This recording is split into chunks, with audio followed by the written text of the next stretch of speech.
will take time to come to terms with everything that happened in the Dominion. But time is the one thing we always seem to lack.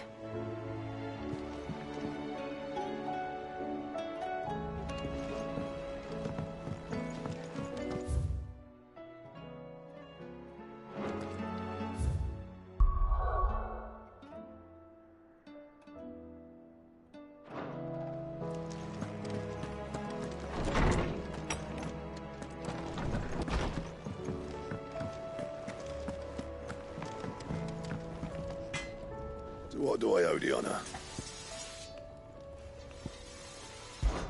Fraying about the skies.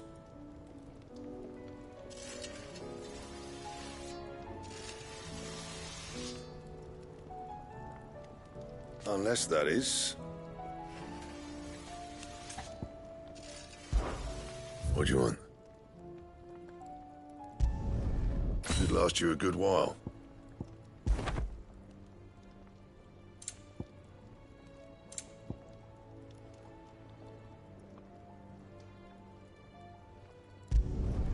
No scratches, right?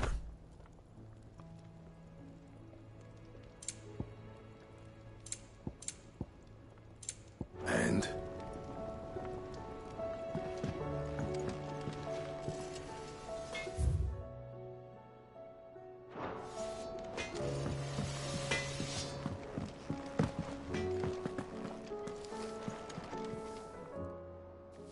Aye, it's a dangerous world out there. Best stock up while you can. The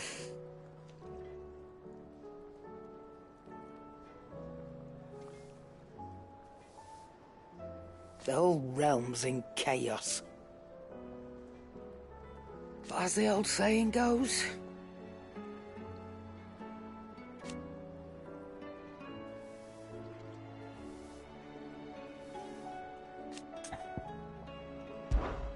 If you're gonna buy something, be quick about it. Is that all? Still alive, are you? Go on, then.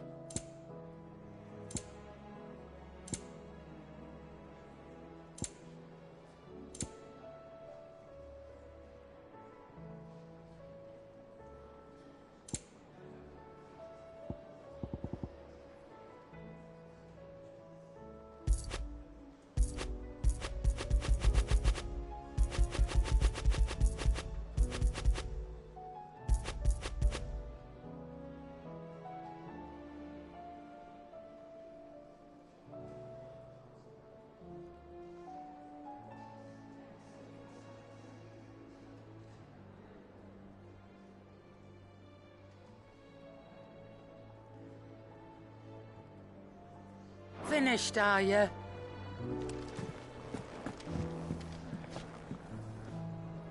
You look like you could do with a drink. That's what we like to hear. Knock 'em back, everyone. Sid's buying.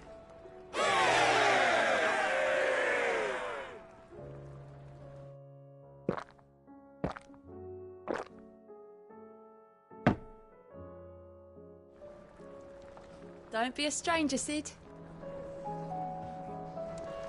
It seems the hideaway's lost its appetite.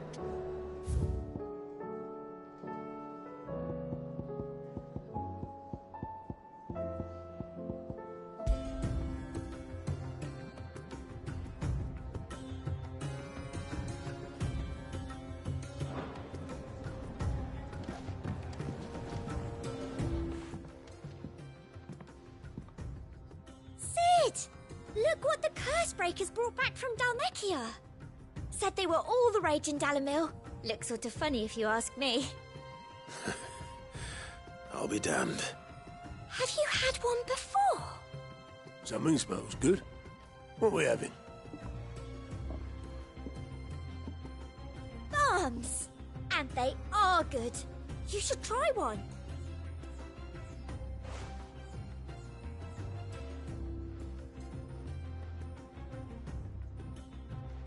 Eh? The bloody great hole in it. Who ate the rest? It's supposed to be hollow, silly. Haven't you ever seen Drake's Fang?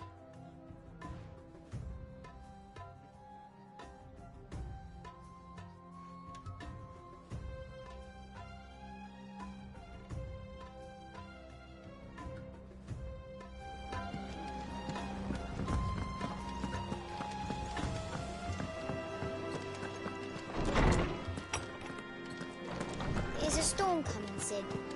Will there be thunder? Knowledge hoarded is knowledge lost. With the darkening skies,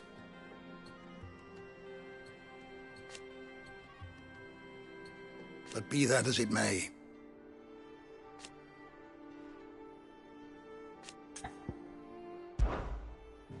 I have a few new notes that might interest you.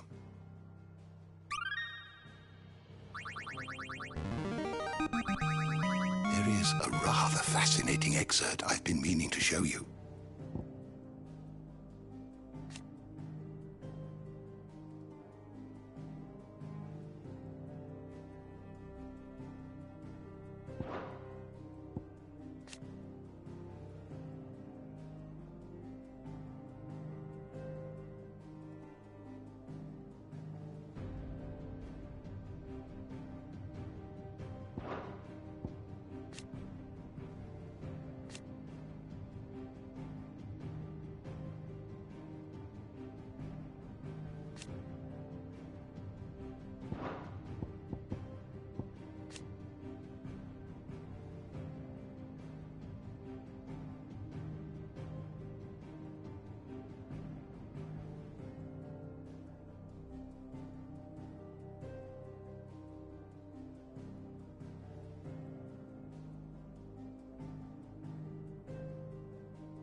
What subject shall we consider today?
Battle cries of dread one time.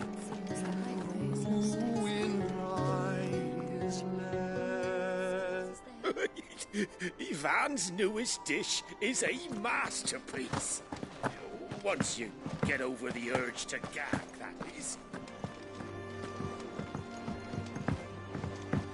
Or the moon, for that matter. There's barely been a shipment in since the skies started boiling. A few more days without a visit and we'll have to start eating the blankets. Did you see that? Tell me you saw that.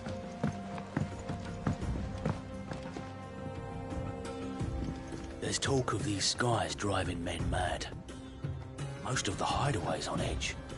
Well, it's our job to calm You're making them skies then. So don't you go Alone with his spreading ill war. rumours. We should call back the scouts. All of them. How may I help you today, Clive?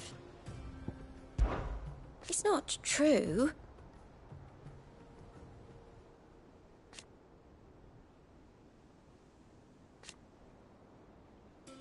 We've lost so much already.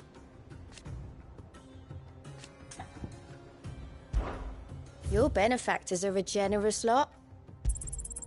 All yours. Best of luck out there, Sid.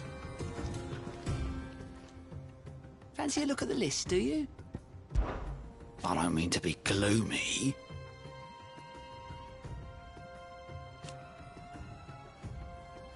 They need all the help they can get. Quick look.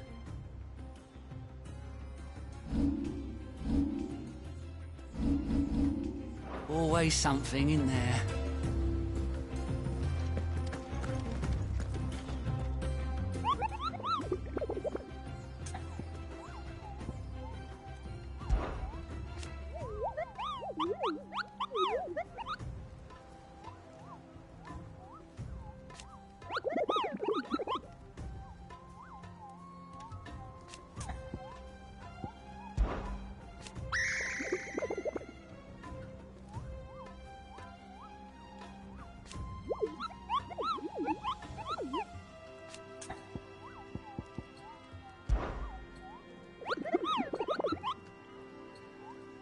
I trust you wrapped up warm.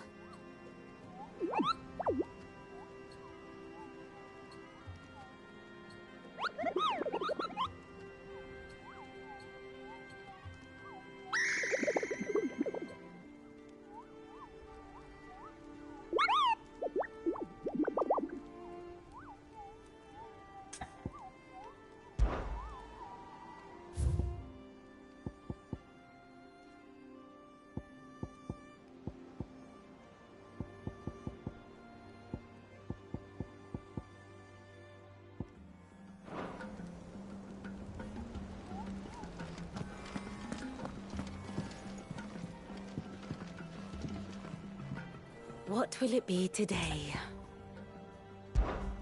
What is it that you wish to learn? I have the details here.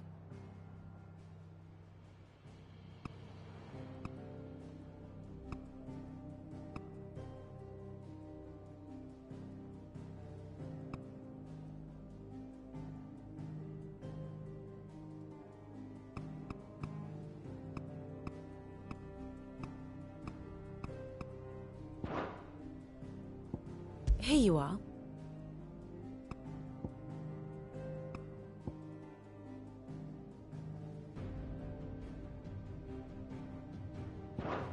Very good.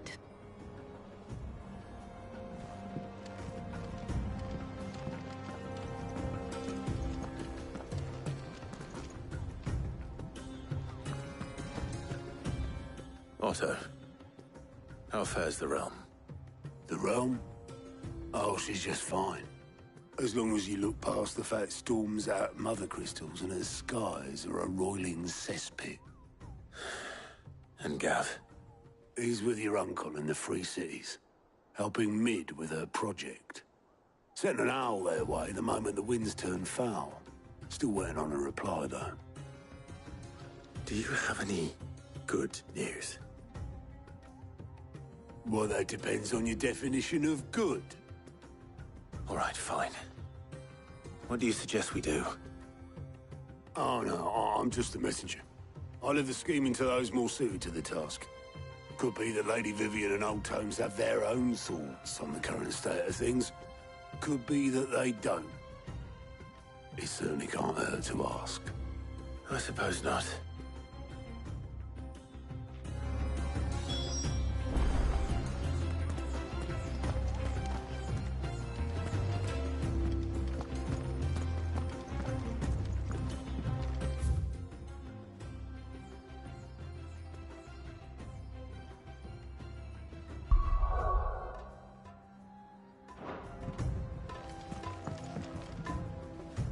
How is it that every one of your little excursions presages some inexplicable catastrophe? Not that you are to blame for the Dominion's fate. No one could have predicted the actions of the Crown Prince. I'm sorry I couldn't save your home. My countrymen are stronger than you think. A few toppled clock towers won't break their spirits. They'll be back on their feet in no time. I hope so. Look at us. Bluer than a pair of bog crabs. Tempting though it may be, sulking will not help us find a solution to this mess. You believe there's one to be found? I don't know. But I am certain we're more likely to find it if we first examine the facts.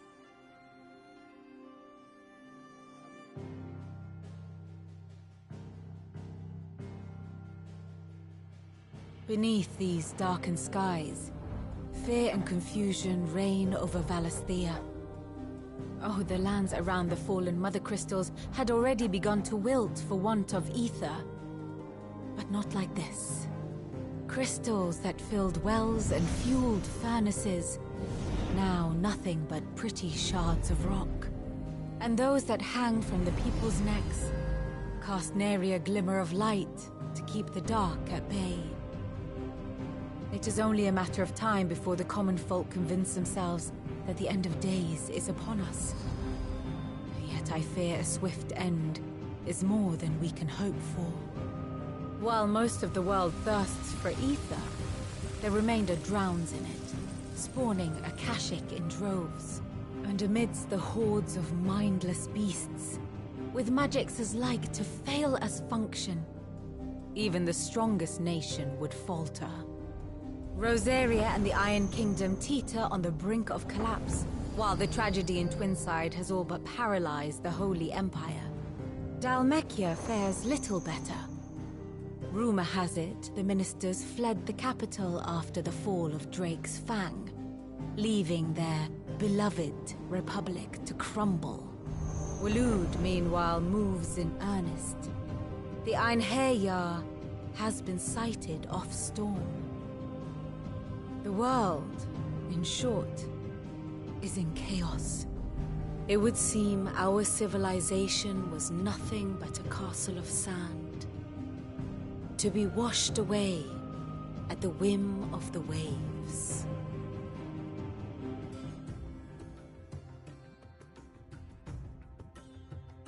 A castle of sand.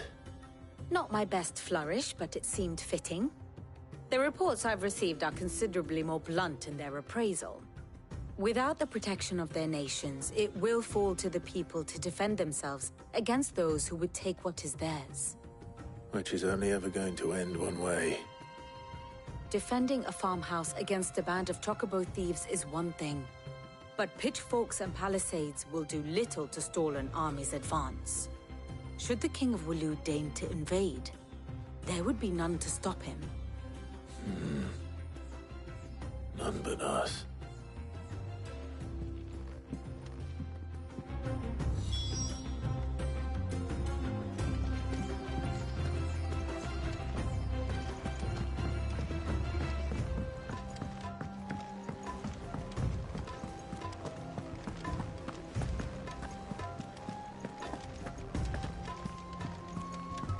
Will we ever see the sun again?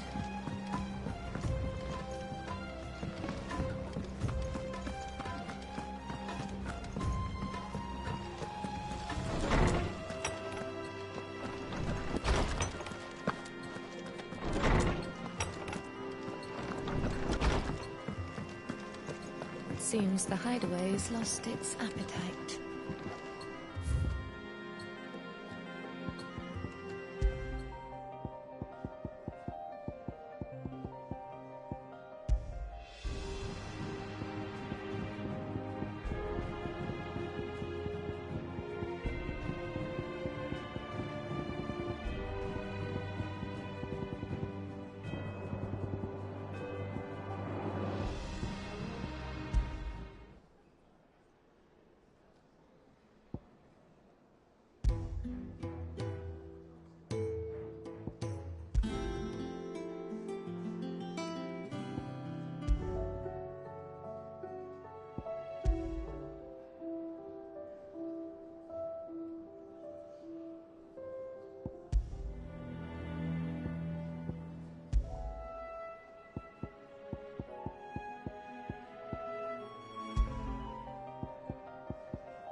Is a storm coming soon? Will there be thunder?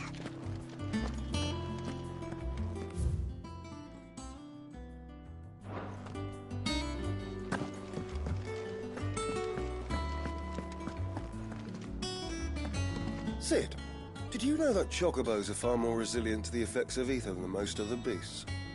Some say that's one of the reasons they were tamed for use as mounts and sumpters, so that an ether flood wouldn't mean instant death for their riders or drivers. Me, I reckon they built it up over generations. Too many foolish traders driving their birds into floods, and only the toughest surviving. Let me guess. You're here about the skies. Is there anything you don't know, Lawsman? It doesn't take a court astrologer to augur the obvious.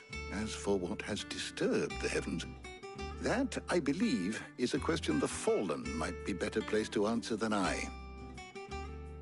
And on the 6th day did the gods tear the sun from the firmament, visiting darkness upon their prideful sons and daughters. But I dare say you remember your childhood lessons on the sins of Zemeckis only too well. You think they're connected? That Ultima was one of the gods responsible? Well, he has certainly exhibited powers that we mortals would associate with the divine. There is nothing divine about him. But he wouldn't be the first god of whom that could be said, now would he? Yet for all the fairy tales that tell of the sins, there is almost nothing in the way of actual historical accounts. Had I the Journal of Moss the Chronicler, I may have been able to tell you more, but alas, I fear all remaining copies have been lost to time. You will forgive me, I hope? Certainly not. Because there is nothing to forgive. Even without this journal, you've provided us ample wisdom. And we will always be grateful for it. Perhaps Otto will be more inclined to share his thoughts when he hears what the others had to say.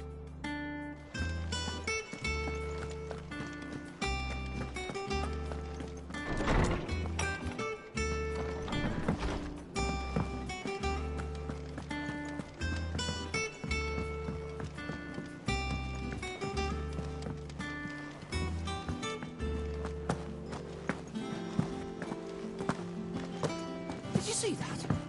Tell me you saw that.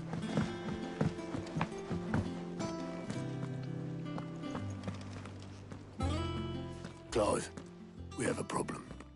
Only one. That would be a first. It would.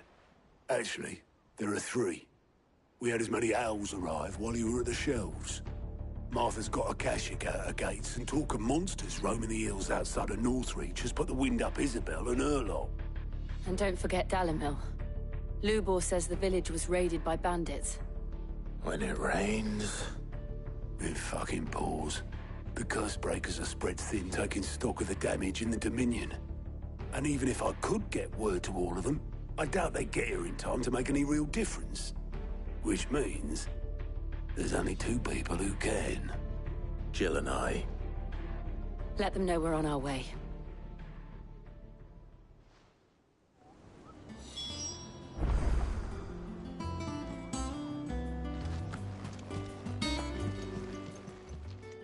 How are you doing? Here you go.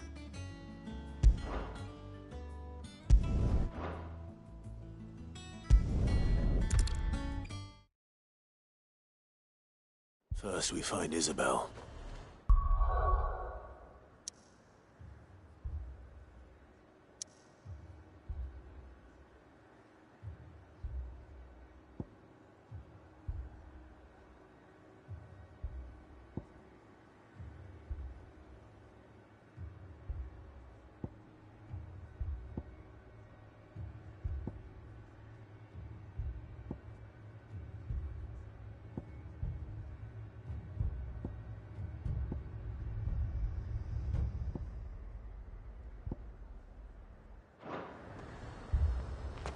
Heard a bloke saying he saw ghosts on the far side of the walk.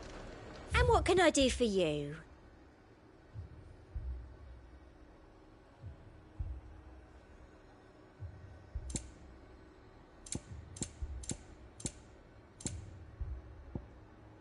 Come back again.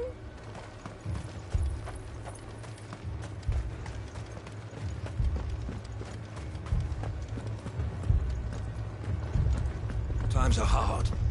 Your custom is most welcome, milady. The garrison's being sorely tested. Then they'll be needing more tonics.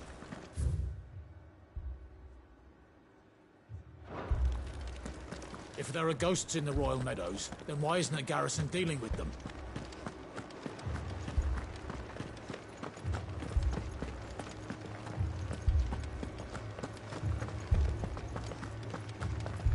I can't do it.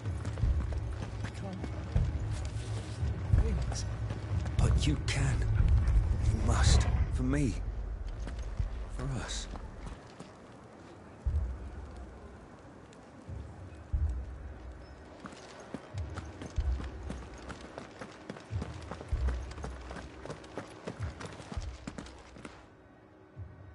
My lord. Milady. We received the dame's message. There have been sightings of strange creatures, I understand. With the blue eyes.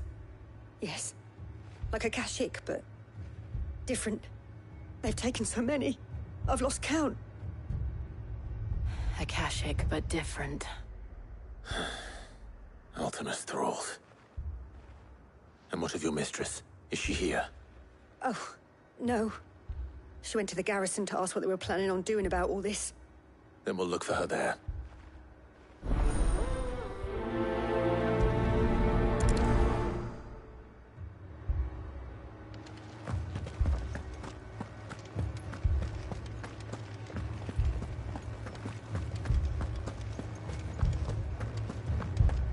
We could leave.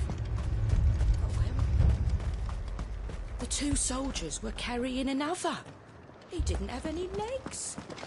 I could do that to a man. That thing? Madame, please! Half the garrison's been slaughtered by those things. We lost the captain this very morning.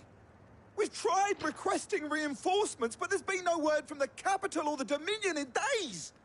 What more would you have us do? I would have you do your duty. Those at the Vale look to me for protection. And protect them I shall. Because they are my charges, and that is my duty. In case you have forgotten, the people of this town are your charges. But more than that, they are your people. Your sisters, your brothers, your lovers. So you have a choice. Lay down your sword and watch as they are slaughtered, or take it up and do what is right. She speaks the truth, you know. This here, it's all we have. It's all that's left. What we have left is our lives! Do you really want us to lose them as well? Not if we don't have to. Look, there's a cask under the captain's bunk. Let's talk about this over a drink, eh? I'm listening. I'll have a word with him.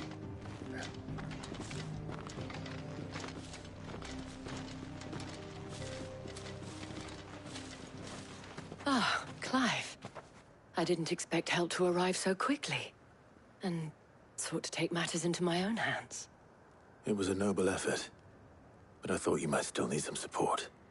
I'd like you to consider my needs.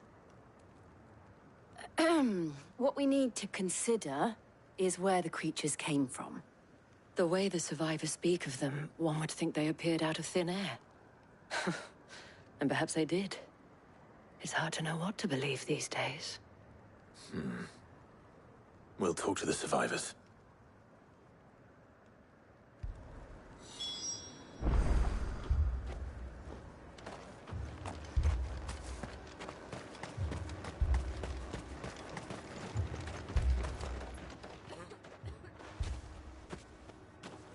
Did you see the creatures that attacked you? Creatures? Yeah, They came out of nowhere. They went for Joseph first, then me, and then they were just gone. Do you remember where you were? On the road from Oriflamme. We just passed Moor when... Where's my Joseph? It's all right. Just rest now.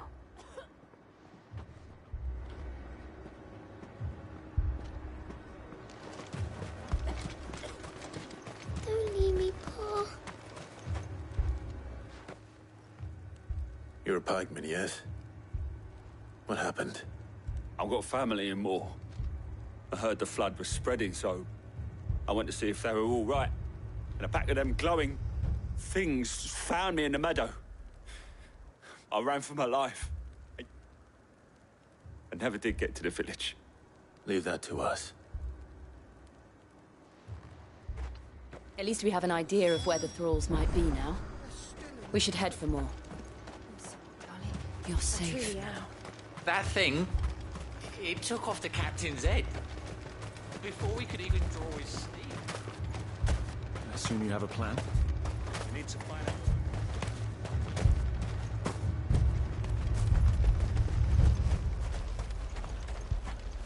It was all they could do to escape. They just left the bodies there in the flood.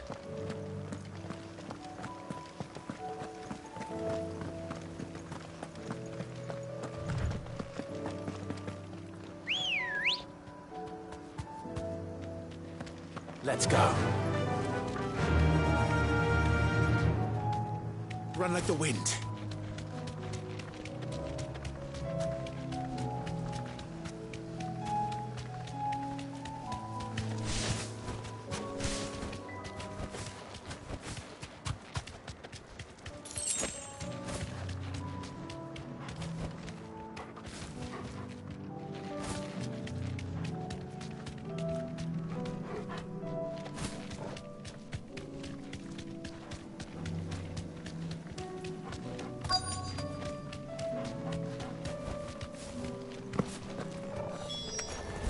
Clive, look!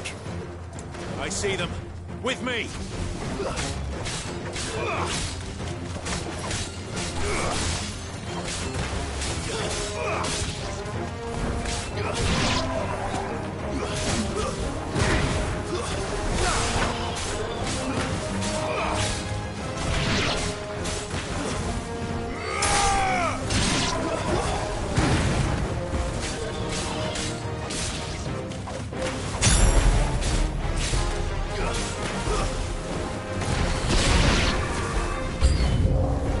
Should I prime? Save your strength.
Do you think there are more? There are always more. But I'd say we've done what we can for the time being. Then we should let Isabel know.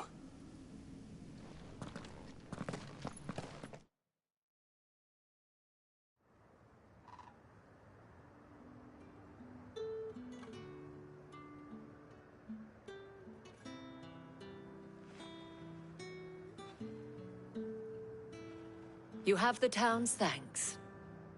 Don't thank us yet. There will be more. Many more. And you'll need to be ready for them. Oh, we shall. Isn't that right, Captain? Yes, milady. The garrison will be ready. Philippe here has convinced most of the men to remain at their posts. For now, at least. Hearing that the Dane would look kindly on any man who committed himself to the task certainly didn't hurt. It's not the most selfless of motives, I'll admit. But whatever it takes, eh? But now me, I never needed convincing. I became a soldier to protect the people I love. And the people I love include the ones standing before me. Handsome and chivalrous. Now, if you don't mind, I have sentries to post. Milady.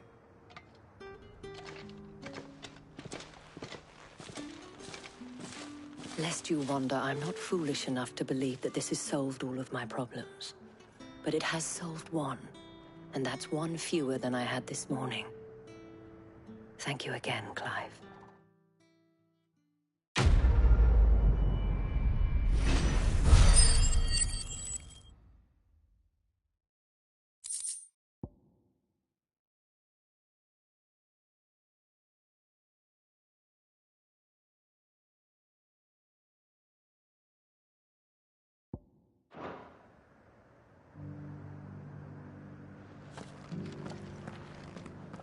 Philippe will make a good captain. He reminds me a little of you, Clive, but without all the mocks and mows.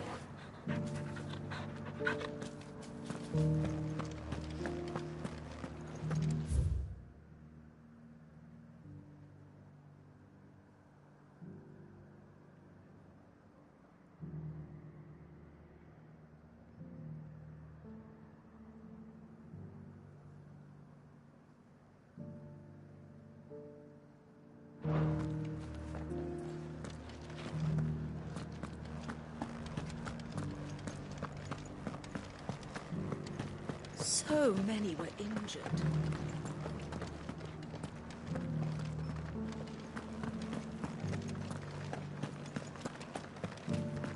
We're still alive, aren't we? Yeah, but only because of the Dame. Will that be enough next time?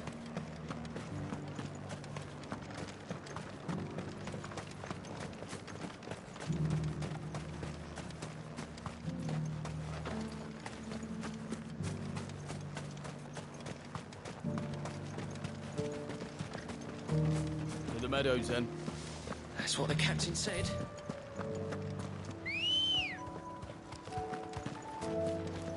Ready, go?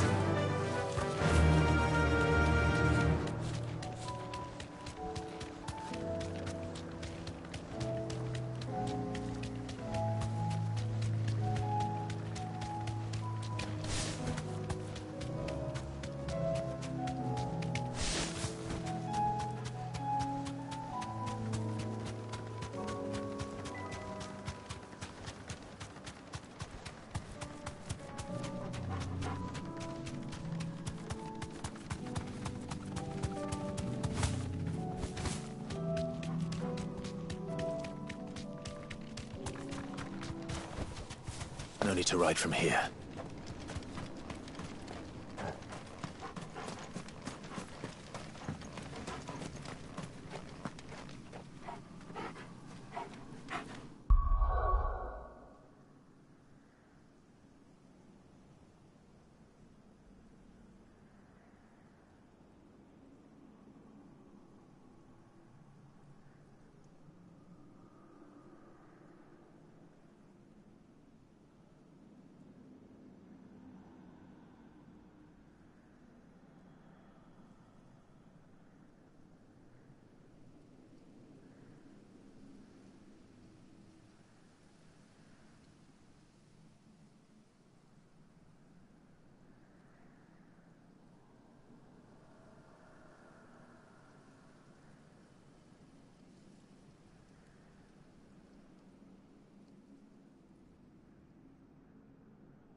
Sid. Your new companion appears much more formidable than your uncle. Should I be worried? You haven't been introduced. Jill, Clive has told me much about you. All lies, I'm sure. Your Stolas said that Dalamil has a bandit problem. Indeed. Although, you're a little late. They left with our food and guild days ago. Any idea where they went? The desert's a big place. Your guess is as good as mine. But the fact is, I have more immediate concerns. What did you say to me? What did you say? As if by magic. Let's just say we've yet to reach a consensus about how to solve Dalamil's little problem. And at this rate, it won't be the actions of the bandits which prove to be our undoing. It will be our own. I've tried reasoning with the dissenting parties, but even the Desert Hare has limits. Perhaps we could talk to them. What makes you think they'll listen to us? What makes you think they won't? She makes a fair point, Sid. And you won't have wasted much of your precious time if you fail. They're just across the courtyard.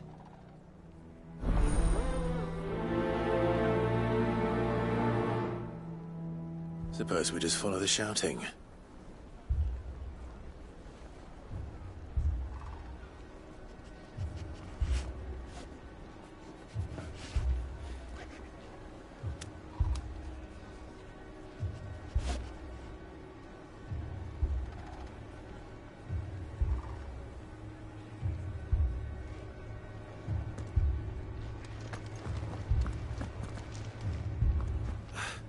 Both as stubborn as the lover's pot and every bit as irritating. No one insists on... Poor bastard. Couldn't run because of the weight of his load. Still.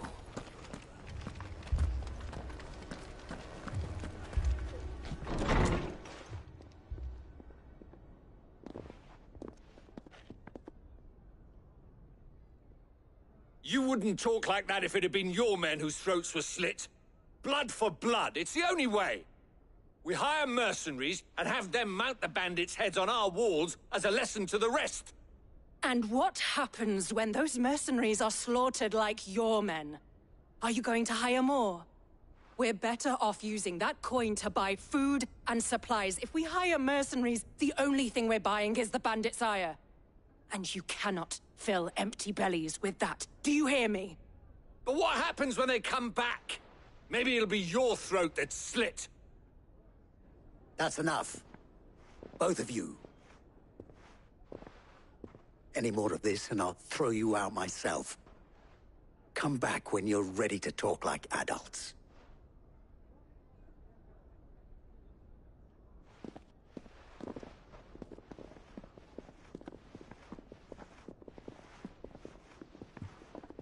Victor. What's he doing here?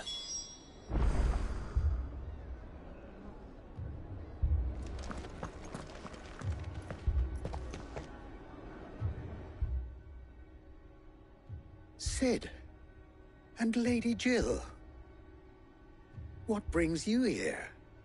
I was about to ask you the same thing. Costness is in chaos, and the markets have all but ceased to operate. The Briar's Kiss here in Dalamil is the only place I can reliably obtain supplies. I was here to do just that when Master Lubor told me of his troubles. He thought I might be able to talk some sense into these fools. But if you're here, I suppose his patience must be waning. Who are those people? Those were the thorns in Lubor's side. And the reason this place might be headed the same way as Costness. It's these accursed skies. The darkness is enough to drive a man to madness. Or an entire city, for that matter. We're still working on the skies. But in the meantime, perhaps we can find a solution to Dalamil's problems. I hope so. For all our sakes.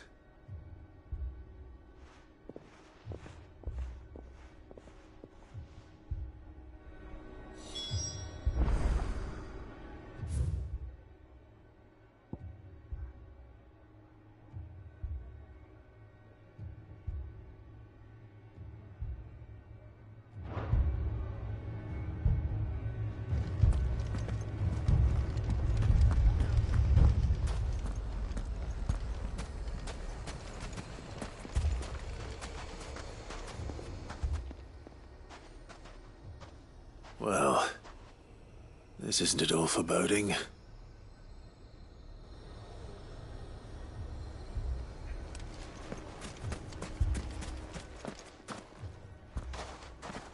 So, you see my predicament? What I saw was a room full of people who were angry and afraid. And with good reason by the sound of it. But if left to smolder, that anger and fear could set the entire town alight. My thoughts exactly. What to do? Both sides wish to protect their homes and livelihoods, if only they could agree on how. But as long as they are divided, we are vulnerable. And if there's one thing bandits like, it's an easy target. What would Sid the Outlaw suggest? Well, if it were my namesake,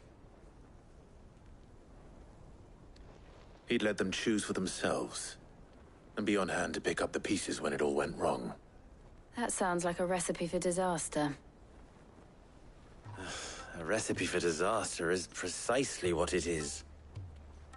But perhaps that realization would be enough to make them question the ingredients. While it's plain neither Conrad nor Natalie will countenance the other's proposal, it may still be possible to make them doubt their own. Before presenting them with a third option. And that would be? To pool our resources and save the city ourselves. Why fight each other? When all that fear and anger can be directed at the bandits. It appears we have a plan of action.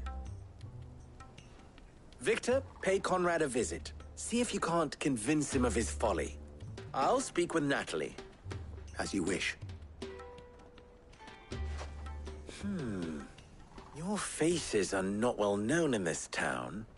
That may prove useful. Don't worry, Victor and I will do most of the talking. You need only play along. Play along?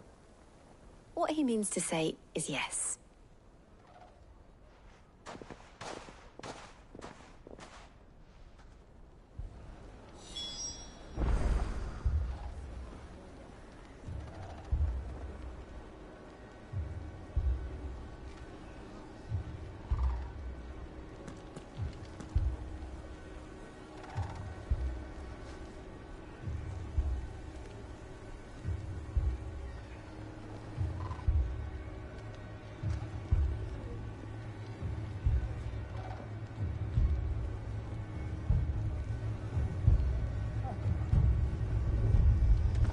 Than beasts they are. Aye, the scum of the twins. Picture it, Conrad.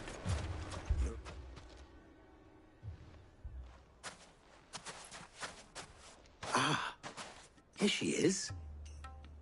The Lady of the Spear herself. Conrad, may I introduce you to Jane, commander of the Red Wings. The oldest mercenary guild in the Free Cities. A pleasure, my lady. The pleasure is all mine. As I told you, I summoned the commander here from Canver to inquire about a contract. Victor says you told him no. That there aren't any men left to hire. Is that true? True as the crystals cracked. Nobles came and claimed every last one worth his salt. And not just from us Red Wings. You know of the 7 high houses. There must be 2 swords assigned each one. Granted, we have a few boys left. If it's boys you're looking for. Well, Conrad, are you saying that Dalamil's finest cannot defend this town better than a gaggle of unblooded striplings? That a band of beardless youths could better avenge the deaths of your brave men than you yourselves? Absolutely not.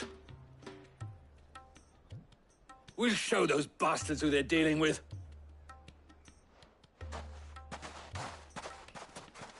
I can't believe that actually worked. Conrad's not what you called the brightest candle in the crypt. And there's a reason why I had you do the talking and not Sid. Well played, my lady.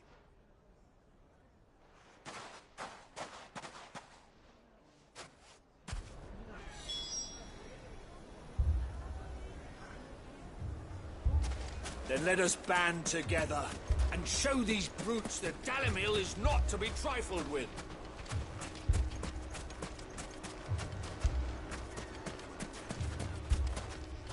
I wonder if Conrad has the right of it.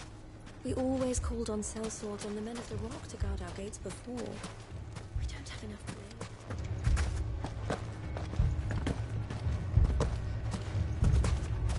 A shop? Why would anyone do so? If I had my pickaxe, I would... I mean, it may still be possible to buy something. Ah, here he is now. Natalie, allow me to introduce Lord Underhill of Randalar's prestigious League of Merchants. Lord Underhill. At your service. Underhill? I was just telling the good lady of our conversation, my lord, and how you were lamenting the state of the capital's stores. Lubor says that not only are the granaries almost empty, but that war and the Blight mean this season's harvest won't be enough to fill them for winter. Indeed, certainly that is the case. The nobles in the capital are buying up the city's stocks of barley and wine, driving the prices higher than most commoners can afford. It is only a matter of time before the peasants revolt. It is worse than I thought.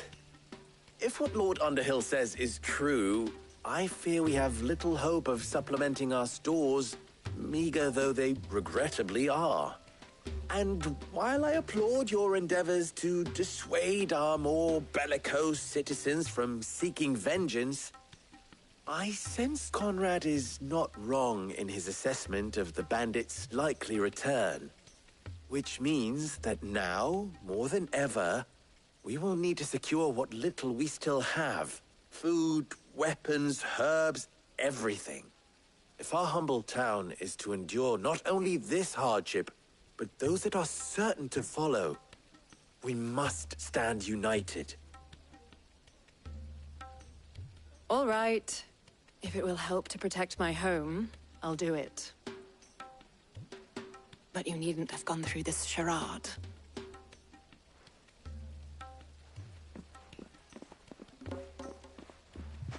Thank you, Clive. Your performance was nothing if not workmanlike. She saw right through it. I didn't say it was good, merely that it produced the desired effect. Now, my scouts should be returning shortly. Meet me back at the Briar's Kiss, and we shall see what we face.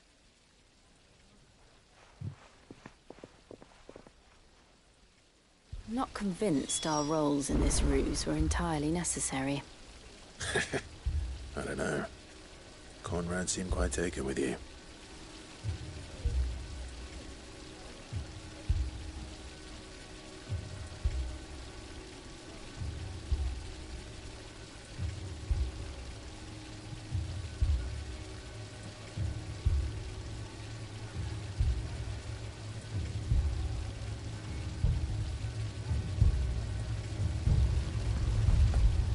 It appears I have no choice but to do what little I can to defend what little we have. Mummy, I'm scared. Oh, I'm ruined. Good news, Sid. Both Conrad and Natalie have somewhat gracefully accepted their new roles. With time, they may even learn to... Time no longer appears to be the luxury it was before lunch. I take it your scouts found the bandits. Technically, it would be the bandits who found my scouts. It appears they march for Dalimil as we speak. All of them. You're not serious. They don't just want food, they want the whole damn town.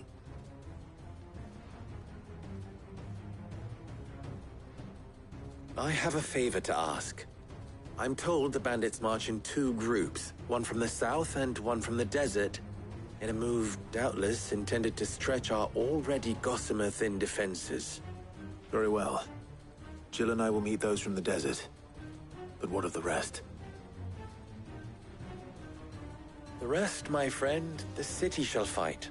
Together. The stakes, I concede, are high. But if this does not unite Dalimil, nothing will. That is a lot of faith to put into those who had their hands around each other's throats but a moment ago. Then it will be for us to see that their hands are kept occupied. And I do mean us. I thought you might say that. We'll hold them off for as long as we can. And we will do the same.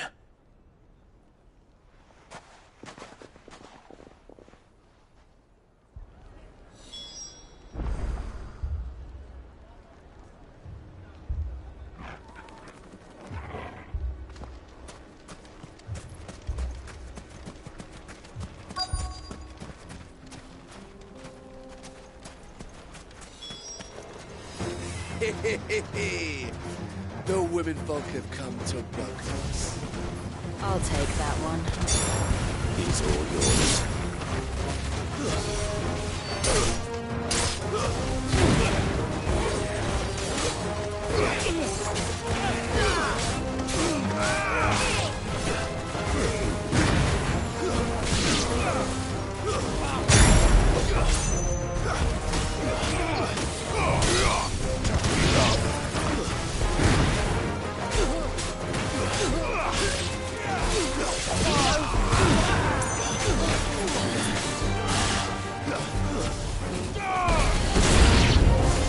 They mean to overwhelm us.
The townspeople. Could they have held out? I don't hear any fighting. What do you think? That we should hurry.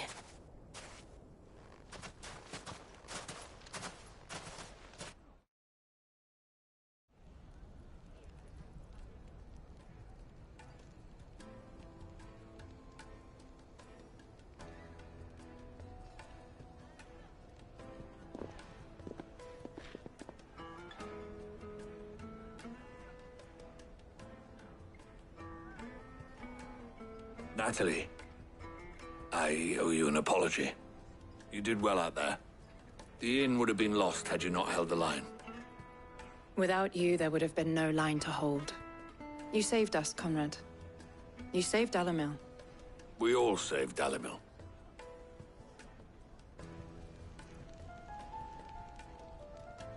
Conrad seems to have had a change of heart. I'd say they both have. I take it from your presence that our visitors from the desert won't be joining us either. Pity. The plan worked, Sid. Granted, it only took an army of bloodthirsty bandits at our gate. Calm now, Victor. Why quibble over the details? We are united, and that is all that matters. As for you, Sid, you fight considerably better than you act. I'll take that as a compliment.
The Akashic attacked us out of the blue, and there's no telling when they might be back. You'd best keep that sword handy, Sid.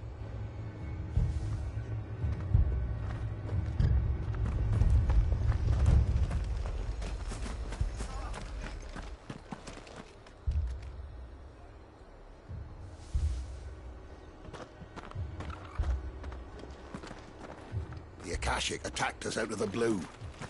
And there's no telling when they might be back. You'd best keep that sword handy, Sid. This man's gonna die if we don't get him to a healer. But all our beds are taken.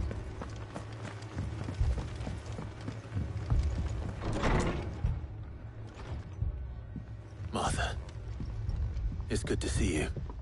And you, Clive. Jill? Otto said you'd been attacked by Akashic. What exactly happened here? Those skies are what happened. Not long after they fell dark, we had our first visit. There were hundreds of them. Tried to storm the hill. Only a handful made it up here, but that was more than enough. The rest are still down there now. And while we have a few willing fighters holding them back, they're sorely outnumbered. What do you think, Clive? That we join the fight. I thought you'd never offer. Now, where I need you is the Fallen Gate. That's where the fighting is fiercest. Let the men know you come to help. Something tells me they'll be pleased to see you. We're on our way.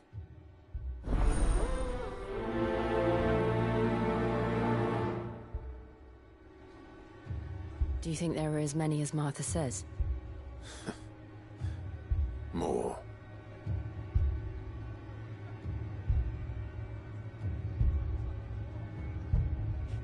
They were too fast. Or maybe I was too slow. Stop that.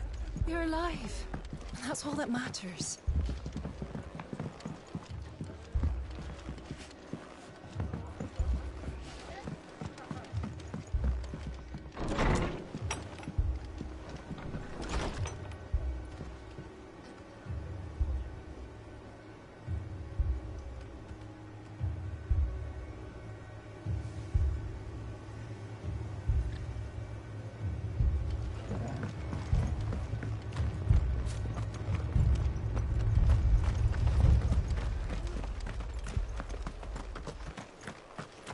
You don't think they've abandoned us, do you? Them not. Not a chance.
The barricades we've set up around the town won't hold the Akashic back for long.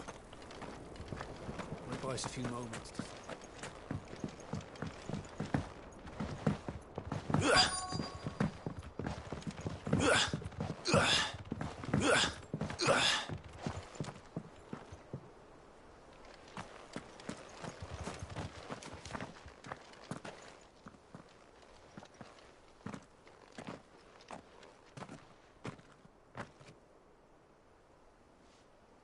Clive, wounded. We deal with the Akashic first.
These men don't have the look of hired swords.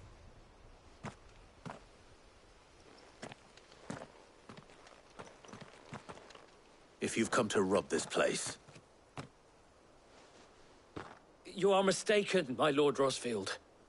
We're here by Madame Martha's leave. how do you know my name?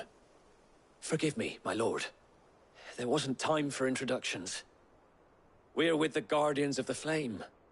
Wade's men? But how did you come to be here? Where is your commander? Sir Wade left earlier with a scouting party to find out where the Akashic were coming from. Did he? Take your wounded back to the inn. Martha will see you're looked after. We'll join you anon.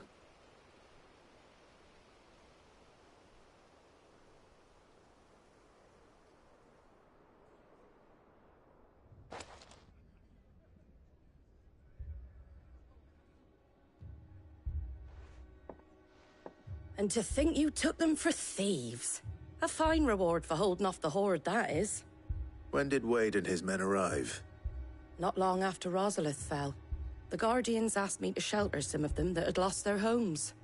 They were making ready to leave just as the skies turned, and we agreed it was best we stuck together. Martha! Trouble! The scouting party's almost at the lift, but they got a pack of Akashic snapping at their heels! And they've got wounded with them! They're not gonna make it! Damn it all. We'll worry about them, Martha. You look after everyone here. If any can still fight, send them to the lift. I will. You two be safe now.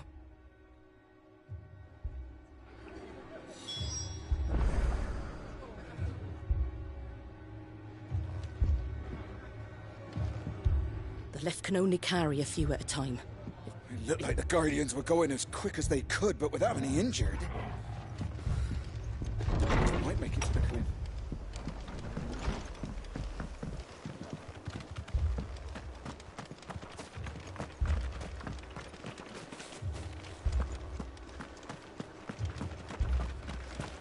Mad dogs. A lot of them.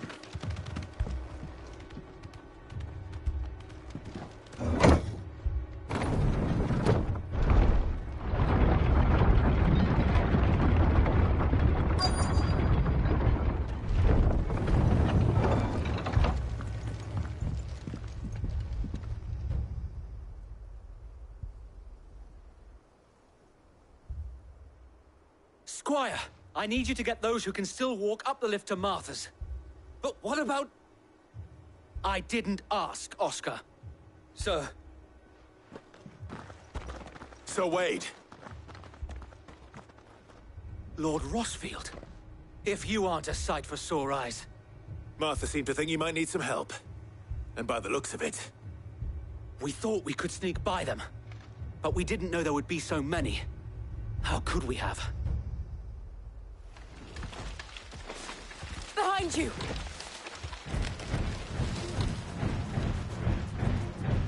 Damn it! We need to get the injured to safety. Do you think we can hold them off? We can certainly try. Are you with us, Sir Wade? Always. Then let's do our duty.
Is anyone hurt? I don't think so. And yet again, you've pulled me from the flames. It's just a pity I keep walking into them. You've never been one to shy away from danger, Sir Wade. Like any shield worthy of the name. I see you're all in one piece. Martha! Is something wrong? The lookout saw smoke coming from down Eastpool way. Too thick to be a hearth. A second horde. Feel like finishing the job. Always. Jill and I will make for Eastpool. You'll need to move the injured without us. Don't you worry about them. The moment my men are safe, I'll follow. Good luck.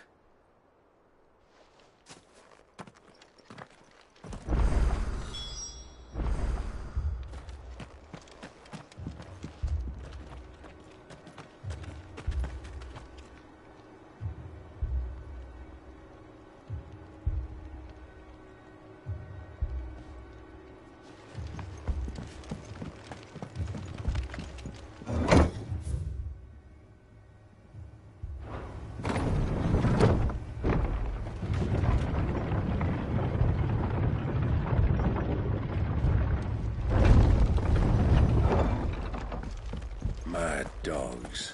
A lot of them.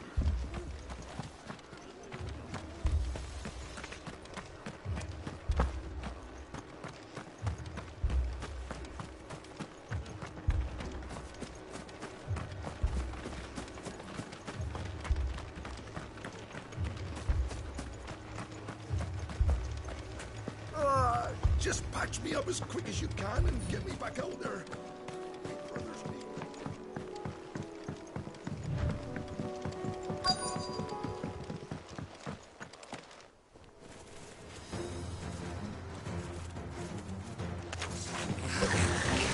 They're headed for the rest. We have to slow them down. Martha and the others won't be ready.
Something's coming. Apologies, my lord. Did I miss anything? Only the first round, so wait. Shall we?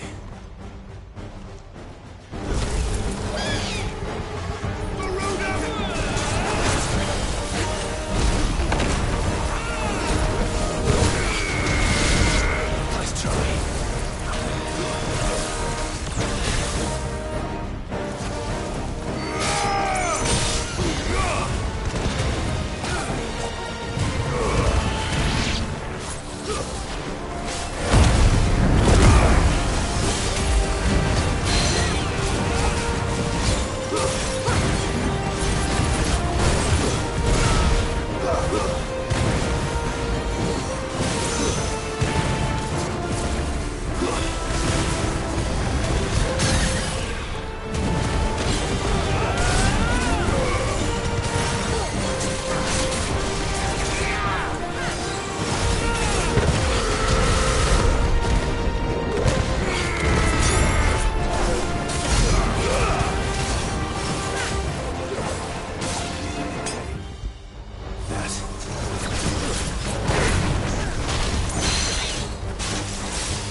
Do you see any more?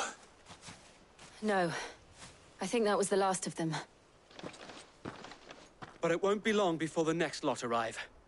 Then we make for Martha's while we can.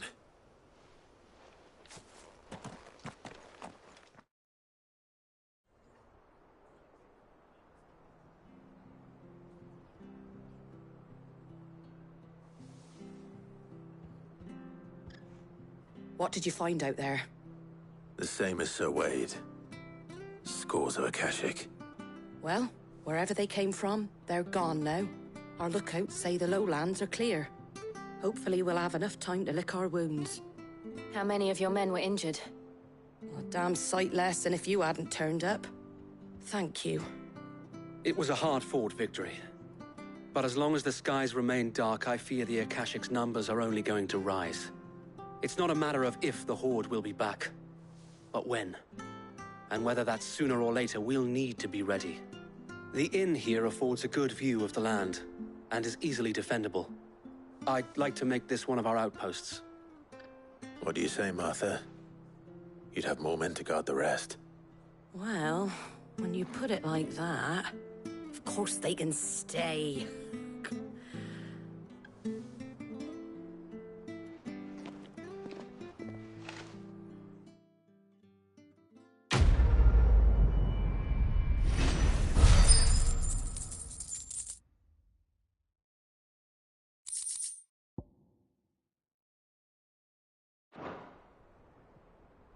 My lord, there's someone I'd like you to meet.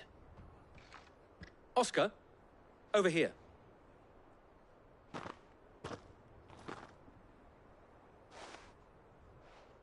It is an honor to make your acquaintance, Lord Rossfield. I am Oscar. Oscar of House Murdoch. Murdoch? I wasn't aware the Lord Commander had children. Oh, he didn't. But his brother, my father, did. I am Sir Rodney's nephew. Well, go on, then. It's not for me to ask him. Yes, Sir Wade.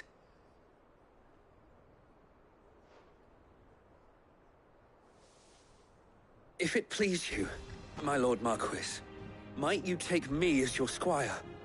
I would learn the duties of a shield from the finest. I'm sorry to disappoint you, Oscar, but I am a shield no longer. Nor was I ever the finest. And spending time in the company of an outlaw hardly seems a fitting education for one aspiring to take his oaths. My Aunt Hannah once told me that a man is not defined by his title, but what he does in its name. You have accomplished much since taking on the mantle of Cid, winning no little honor in so doing. And I would sooner serve under an honorable outlaw than an unworthy shield. Not that Sir Wade and the other Guardians are... I mean to say that, they're... It's all right. We know what you mean. There is only so much the boy can learn from me, my lord. But a squire... Would that really be so bad? You were a squire once. And I'm certain Sir Rodney would approve.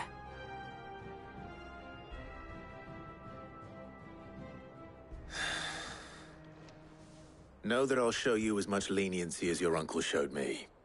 I would not have it any other way.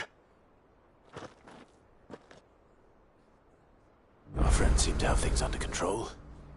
For now, at least. Let's go and put Otto's mind at rest. I will not let you down, Lord Rossfield. We shall be staying here for the time being, and not just for the ale.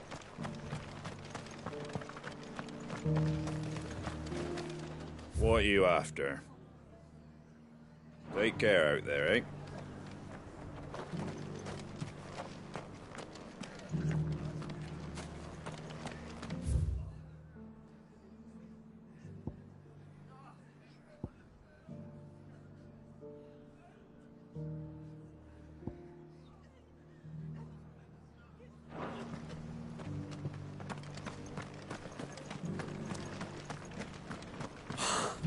Thank the Finder. I thought we'd lost him. And some of your numbers served as shields, did they? You're a devil with a blade and no mistake. Glad you're on our side.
Clive.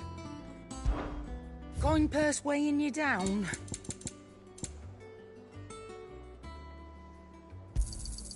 You're rubbing me blind, you know.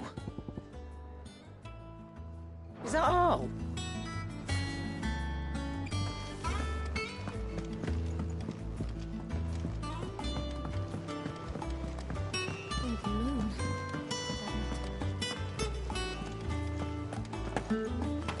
Did you see that? Tell me you saw that.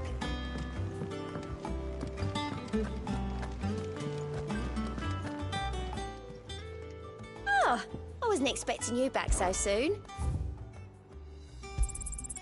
Here you are. Best of luck out there, Sid.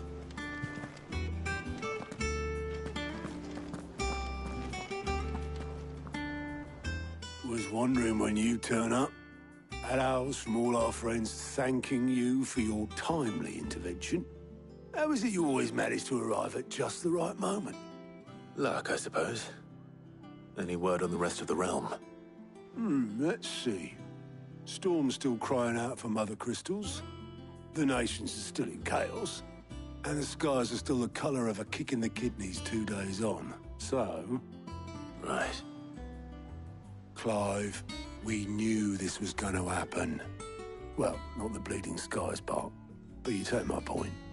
Now's not the time to second-guess yourself. Now's the time to visit the infirmary. Talia says your brother's awake. Thank you, Otto.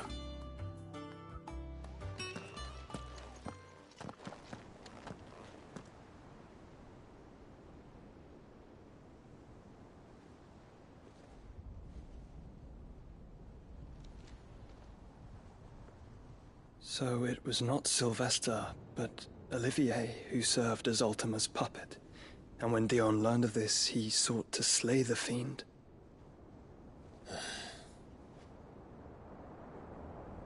Only for his father to take the spear that would have freed him. Enough to drive a man to madness. Small wonder he hasn't stirred. I would be afraid to wake. Had I but reached out to him sooner, warned him of the threat Ultima posed. But now, both an empire and her prince lie broken. Joshua, what do you know of Ultima?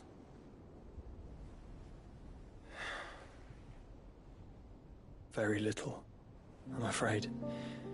Despite my best efforts.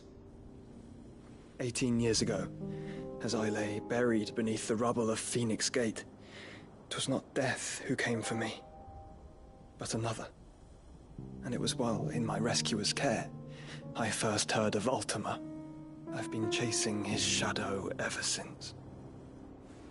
Ultima is driven by some deep, dark purpose, and for whatever reason, it would seem you are crucial to his designs. He will stop at nothing to have you, even if that means toppling an empire. But why me? What possible use could I be to such a creature? That is one of many answers that have eluded me. Yet, I am certain of this. It is not mere chance. You were chosen for a reason. All dominants carry within them the might of an icon. Nigh limitless power that is at once acutely limited. I wield fire, and only fire. And I only ice. 8 wardens for 8 elements. But you, Clive. You are different. You're special. Your abilities begin with the flames of Ifrit. But they do not end there. The fact Ifrit can even exist goes against everything we thought we knew of dominance. Perhaps Ultima has been waiting for one such as you, whose potential is truly limitless. I've encountered that thing several times now. If it or he, as you say, needs me, why hasn't he claimed me as he did the boy? were I to hazard a guess, I'd say the two of you are somehow incompatible. His mind not properly attuned to your body. His mind? Mind, awareness, spirit, call it what you wish. But I believe Ultima to be an embodiment of the concept. This is why I struggle and fail to contain him here inside me. I'm sorry. Inside you? With every setting sun, I feel my strength wane. And though the Phoenix's flames mend the prison I have made for Ultima, they do so at a cost. We must find a means to bring an end to him before I meet my own. What were you thinking? It was that or let him take Clive. And I've always had a soft spot for my brother. But that doesn't mean you should sacrifice yourself to save me.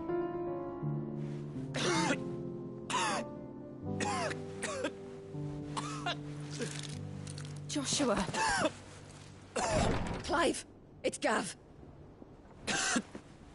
There's an army of Akashic at the gates of Canver.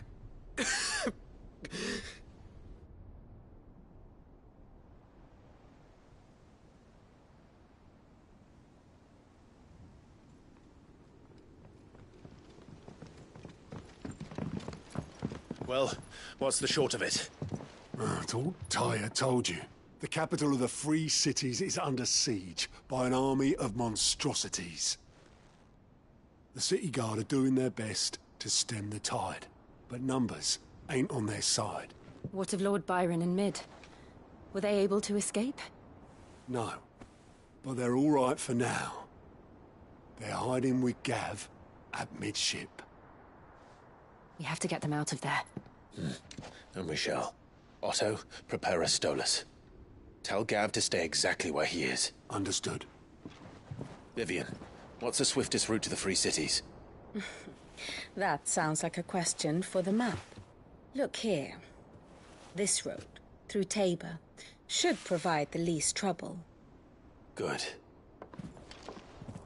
What a coincidence. Tabor is exactly where I'm bound. Joshua, bed is where you should be bound. You don't think I told him the exact same thing? Were Tyre not such a talented healer, I would surely have been inclined to agree.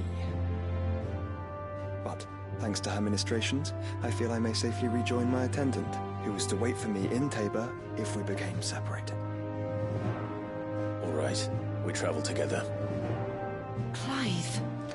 If he stays close to me, he'll be fine. Thank you, brother. I'll look after him.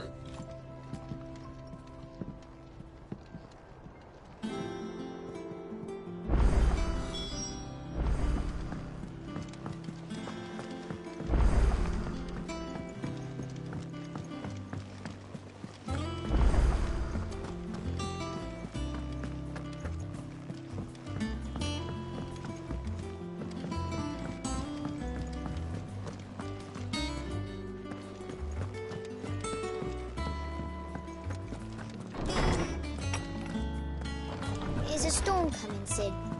Will there be... Sid, perhaps you can help me solve a mystery. I can certainly try. Who's gone missing this time? It's not who, but what. Mid's scales, the ones she made for her workshop. I borrowed them to teach the little ones about weight, and shortly after the lesson, well, they vanished. My first thought was that they'd taken them off somewhere to play, but when I asked, they swore they had nothing to do with their having disappeared. Which almost certainly means they had everything to do with it. Perhaps a visit from Sid will jog their memories. I think it just might. Thank you. I don't like to imagine that my pupils would lie to me. But if they have, I'll have no choice but to discipline them accordingly. They were in the atrium when I last saw them. As always.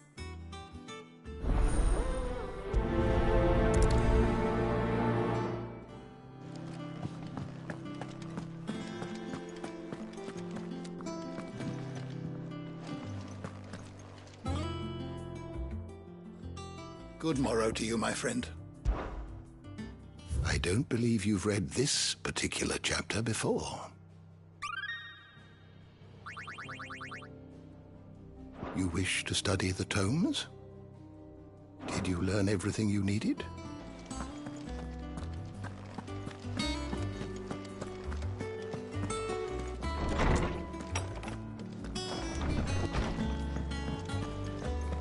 Seems the hideaway's lost its appetite. Did you see the pair that got hauled into tires? Aye. All their fancy silk.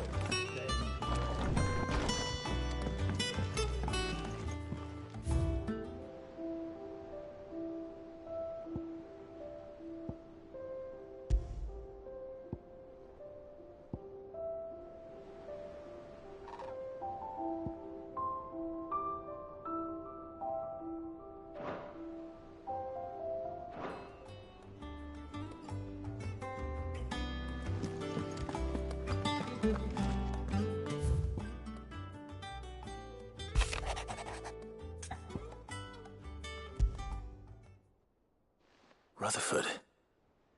Wasn't that the name of my uncle's manservant? Where would he be at Martha's Rest?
I heard the Emperor was impaled on his own son's spear.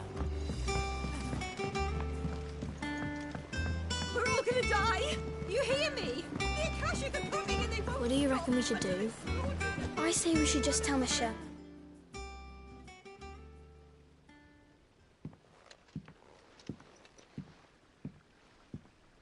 Sid! Hard at your studies, I see. And what is that? It's not a set of scales, is it? No. Of course it isn't. Well, not anymore, it's not. Oh! And just how long hasn't it been one? We're sorry. But we didn't break them. We dismembered them. Just like Miss Mididol showed us. Miss Mididol? And why would she have you dismembering her creations? Because that's the only way to become a ninja-near. Miss Mididol said, the best way to see how something works is to take it apart and put it back together again. Well, then your work is already half done. Carry on. About that. The taking apart was easy enough, but it's the putting back we can't work out. Speak for yourself. The heavy thing goes at the bottom. Then...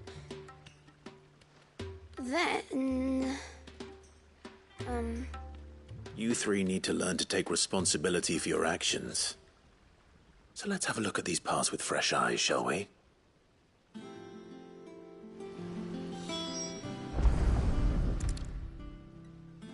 All right. Everything here was once part of Miss Mididol's scales. Every piece has its own role to play, and each is just as important as the others. If even one of them is missing, the scales won't work. So let's think about what those roles might be. You already know one of the pieces. The body. Its role is to support everything else. But what of the others?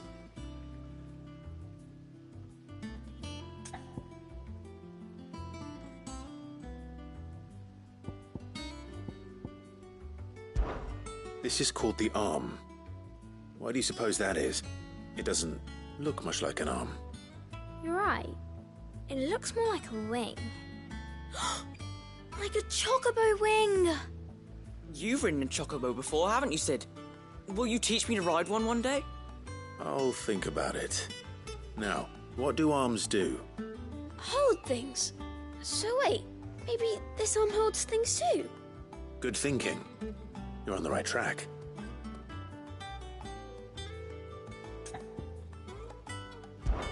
These round parts are called the pans. You all know what a pan is, don't you? I do. Molly uses them in the kitchens to fry bangers. But these aren't for frying bangers, you idiot. They're for weighing stuff. But what if I wanted to weigh Goots? I don't think he'd fit on that little thing. Probably not. What are the chains for? Holding the pans up? Well spotted. Which means something must hold the chains up in turn.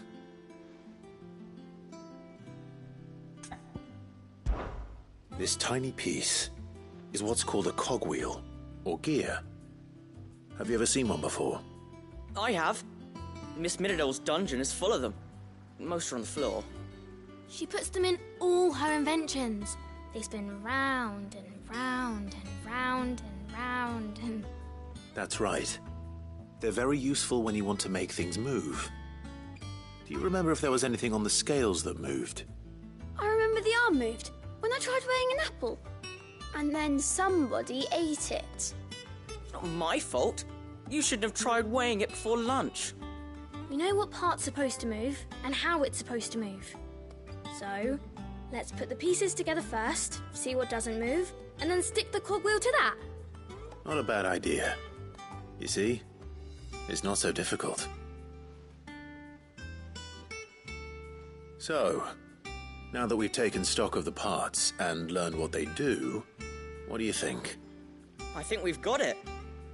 Then here's what we'll do. You tell me what goes where, and I'll put the scales together. Well, obviously you need to start with the body. All the other pieces fit onto it, don't they? And the arms go on the body, just like real arms. Or wings, if you're a chocobo.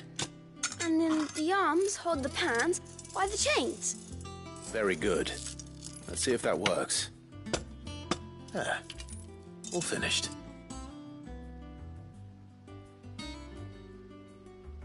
Yes! We did it! Well, with Sid's help. Oh, I just put the pieces together. It was you three engineers who showed me how. That's right. We're Miss Middledale's hares. Her hares? Yeah, hares for the future. She's showing us her secrets now, so we can help out the hideaway when we're older. What do you think, Sid? Are we almost ready? With a little more help from Miss Middledale and Miss Shirley, I'd say it won't be long at all. You hear that? It won't be long. Until then, though, do try to be honest with Miss Shirley.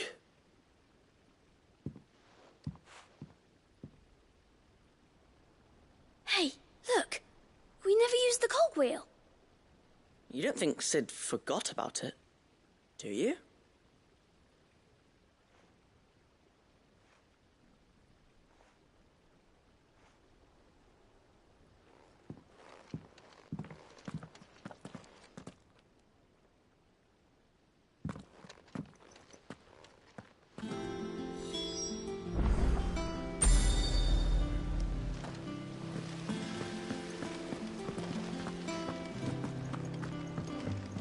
We're all gonna die!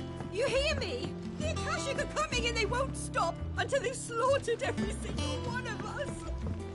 How do you suppose they'll manage that? I heard the Emperor was impaled on his own son's spear.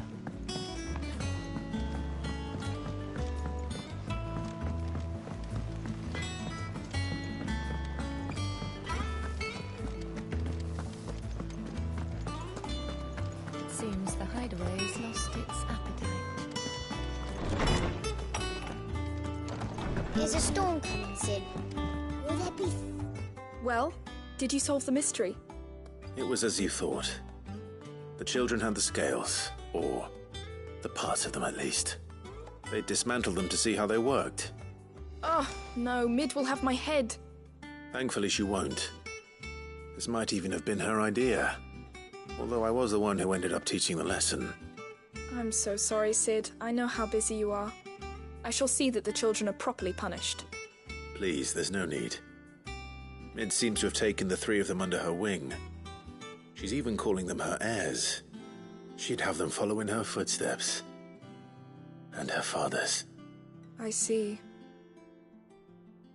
Sid, do you know why Mid has been spending so much time at the hideaway of late?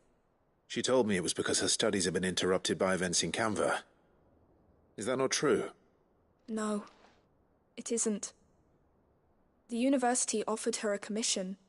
In exchange for full tuition, room and board, they asked her to oversee the design of several new war engines. To anyone else it would be an opportunity, but to Mid, who lost both her parents to war, it was a bitter pill. One she was none too keen to swallow. But that should come as no surprise. She's only ever cared about bringing people hope. The very last thing war can be said to do. Which explains her heirs. She's working to give them a better life. And so should I. What's the odd engineering lesson? Ah, you've given them far more than that. And I'm sure they're very grateful.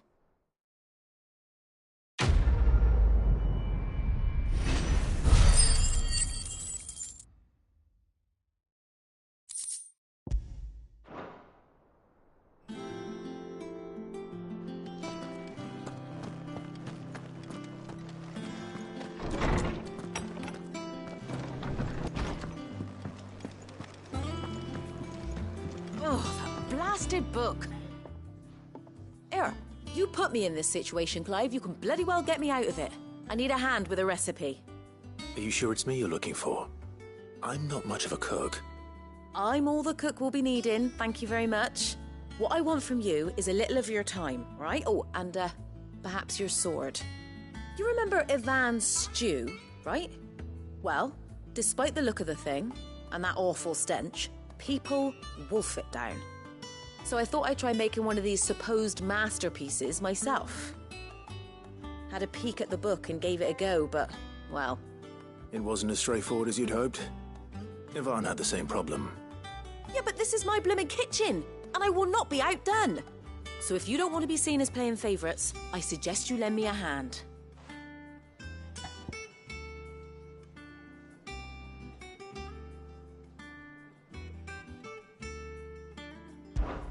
I've never been one to play favourites, Molly.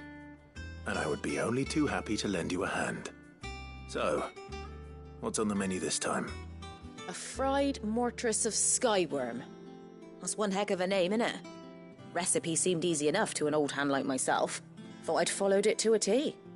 Only, turns out skyworm livers and drake's mint are not what I thought they were.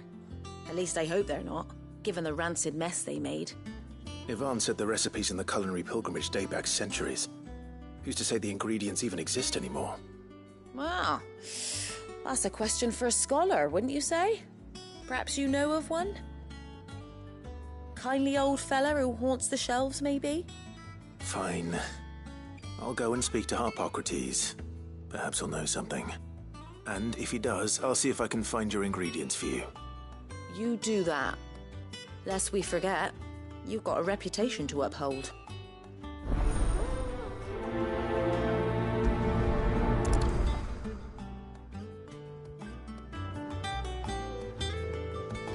Seems the hideaway's lost its appetite.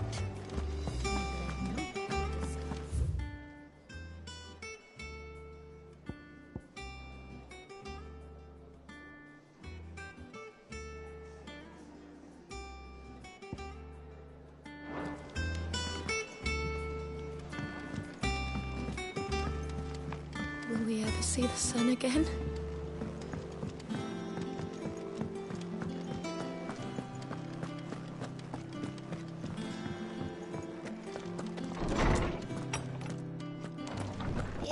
storm coming soon? Will there be thunder? Lawsman Harpocrates, I've come to pick your brain if you don't mind. It's about the book you lent Ivan. Ah, Valisthea, A Culinary Pilgrimage, a classic. One of my favorites, in fact. The young man did a wonderful job with the Chance's stew. I do hope we shall be able to sample more such marvels in due course. That's actually why I'm here. I don't suppose you know where I might find skyworm livers and drake's mint. Ah, so the fabled Sandbrequois delicacy is next on the menu. Delightful. The descriptions of fried mortress never failed to make my mouth water. Now, skyworm is a somewhat antiquated name for the wyvern, their ground livers being the paste from which the mortress is made. Dragon livers. How very Sandbrequois. One would have thought the disciples of Bahamut would have a touch more reverence for their icon's brethren, but apparently not. I believe the specific dragon the recipe demands is the blueback wyvern, said to be the very color of the sea beside which it resides. So we know where to look for our liver. But what about the drake's mint? Saint's bonnet in contemporary parlance, a herb which grows along the North Reach coast. I gather that one can locate the cheerful yellow flowers by their heady scent alone, so I'm sure you'll have no trouble finding them. I may add that people once believed game was best served with the flora that sustained it in life, in which regard fried mortress of skyworm is undoubtedly a typical dish of the time. Meaning that if I find one, I find the other. To Northreach, then. Best of luck, Clive. And do save me a bite once the dish is complete.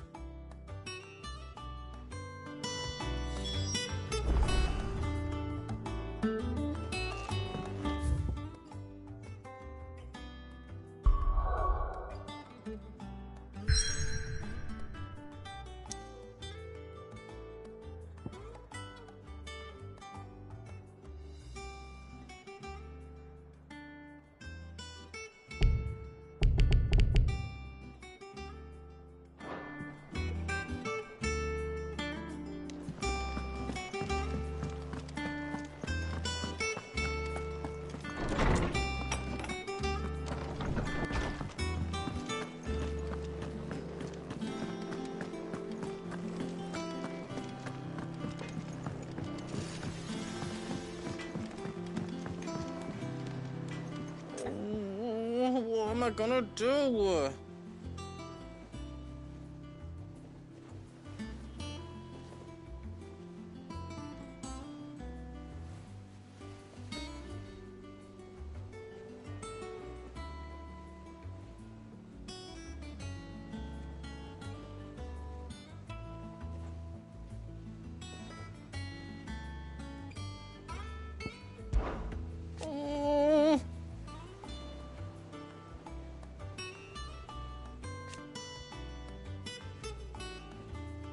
But no more.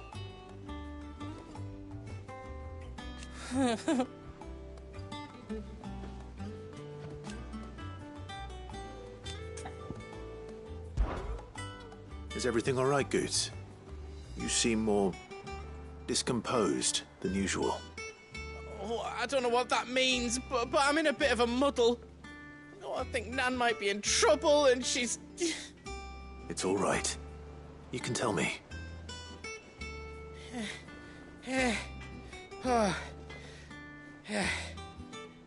There was a trader came by. One of our usuals, like. Said he'd heard some rotten rumours about her down Dalimil Way. Folk are saying she's been selling to bandits and cutthroats and that. I mean, she's fond of a chance to make a coin or two, aye, but she'd never do business with baddies. Especially not the kind who go hurting people who haven't done out. I wanted to ask her about it myself, but I'm scared she'll give us a tongue lashing. She'd never give your tongue a lashing, though, would she? Don't worry. I'll speak to her. Oh, thanks, Clive. You'll let me know what she says, won't you? Of course. I'm sure it's all just a misunderstanding.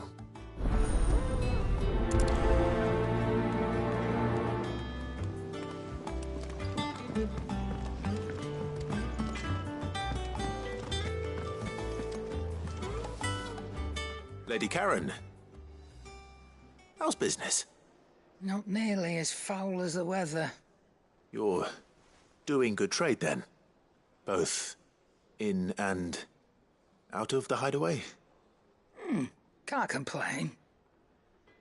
Wait. What exactly are you getting at? Not once in 5 long years do you pay my affairs half a care. But here you are today, raking me over the coals like a bloody popoto. Just asking. Out of interest. All right. I'm here because I was told that certain rumors have been circulating. About you selling weapons to brigands. Oh, are you? And who was it who knows me so well as to tell tales of my evil exploits? I didn't exactly hear firsthand. All I know is that someone in Dalimil has been spreading word to that effect. And what? You believe it? You think I'm profiting off the blood of innocents, do you? Look, I've done things I'm not proud of. Might be there were a time when I turned a blind eye to the wretchedness of the world so I could line my pocket. But that woman is no more. And you'd know that if you'd ever paid the slightest bit of notice. You're right, Lady Karen. I apologize. It was wrong of me to doubt you. Aye, it was. Now, I reckon you've got better things to do than pointing your do-gooding finger at a poor old woman. Of course. Good day.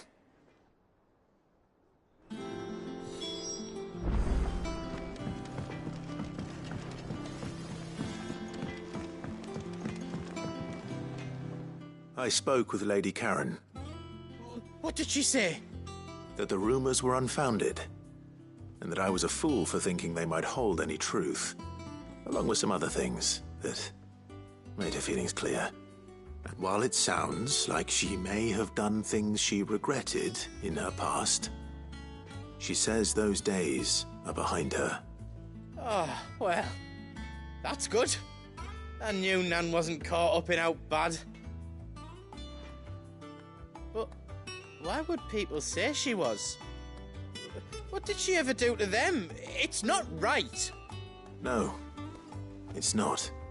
But people do things for all sorts of reasons. Perhaps we'll never know. Well, I'm going to find out. That trader, he said they were all talking about her in Dalimil. So that's where I'm going. I'll find someone who'll tell me, you'll see. Are you sure that's wise? Whoever's spreading these rumors means Karen ill. Oh, right. But that's why you'll be coming with me, isn't it, Clive? I suppose it is. I'll find out who's been making up lies about poor Nan, and when I do, I don't know what I'll do, but it won't be pretty.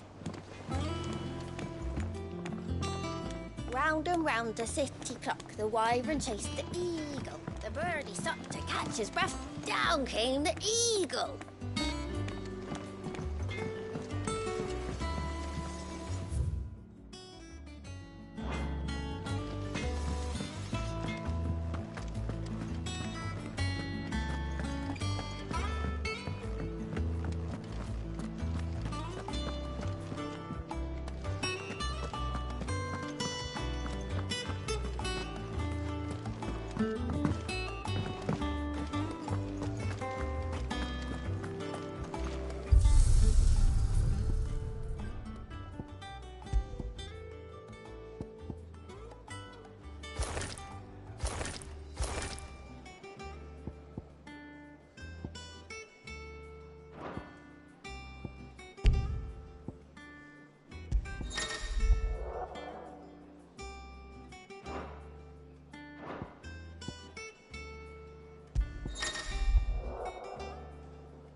You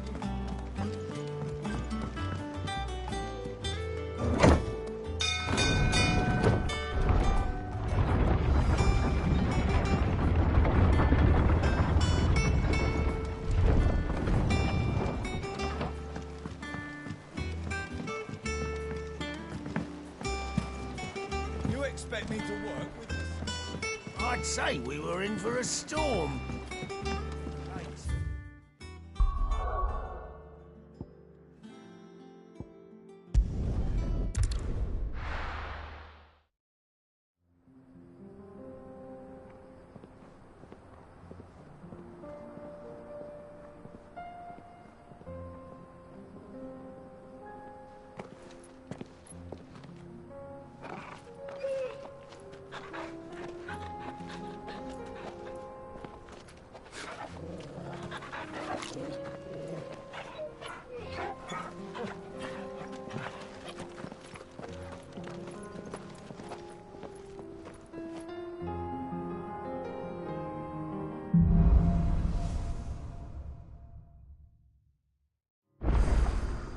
It's like a dream.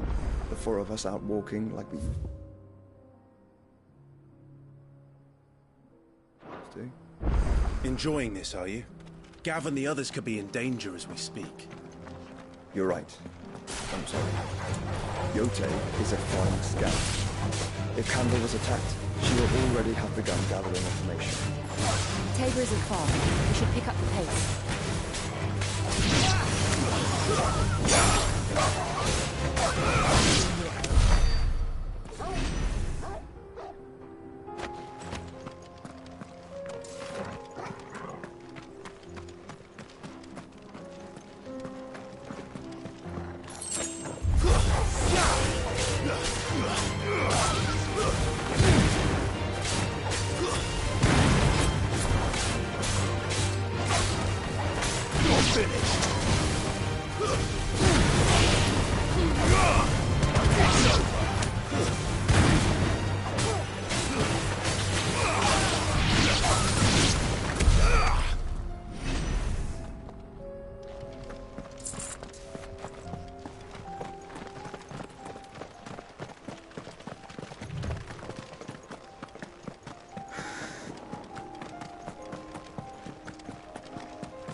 We can use the ruins to cross the ravine. Assuming they will allow.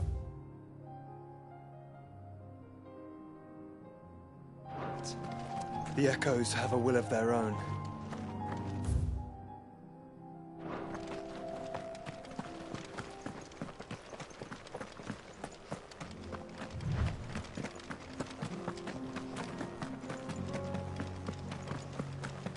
Company.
quiet.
Tell us about Yote, Joshua.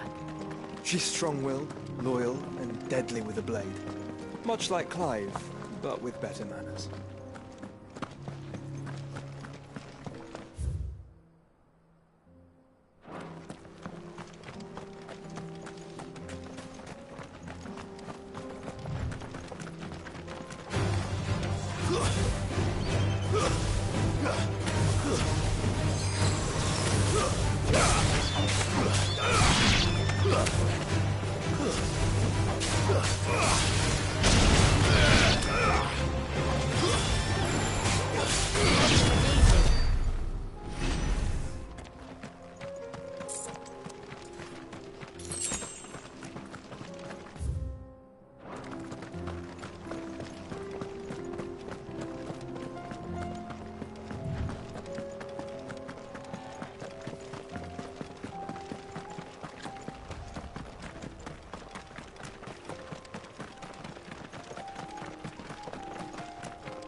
You're injured. What happened here? Where are your comrades? The ether flood up ahead. It swallowed our camp while we slept. My own men did this. Turned every last one of them. There's a village not far from here. Tabor. The people were kind to us. It's only a matter of time before they won't stand a chance. We can't let those monsters reach the...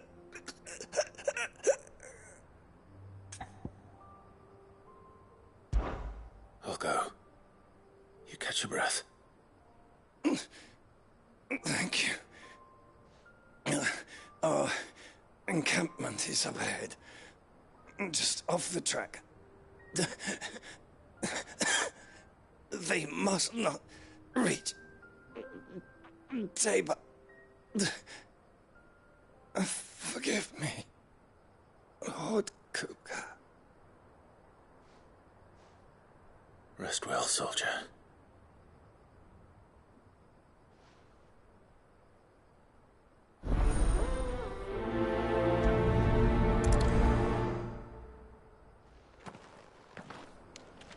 You said the encampment was close.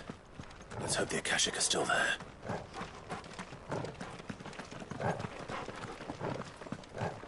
Another ether flood. They're everywhere now. We can't go round it. Then we'll just have to be careful.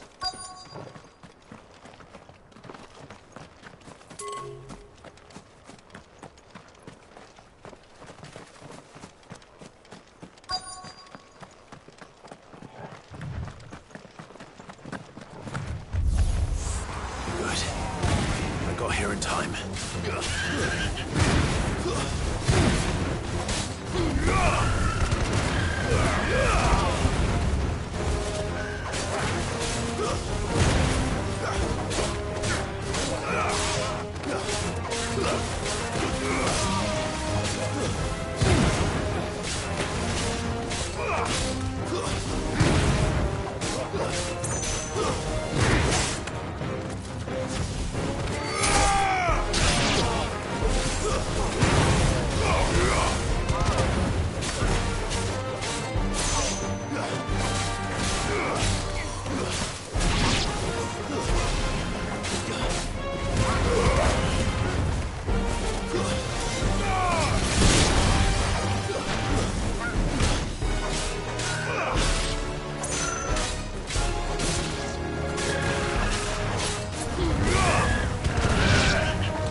Is someone there?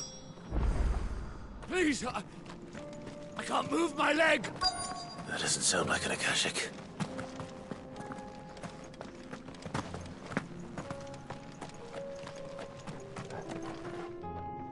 You're with the battalion? I am. I heard the fighting. Are the others? Taken care of. One of your brothers in arms told me what happened and asked for help. Another survivor? Where is he? Tell me. His wounds were too deep.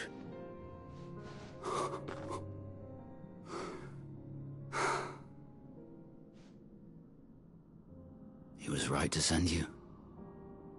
Those things you slew are no longer my brothers. Tabor is safe thanks to you. Here, you've earned it.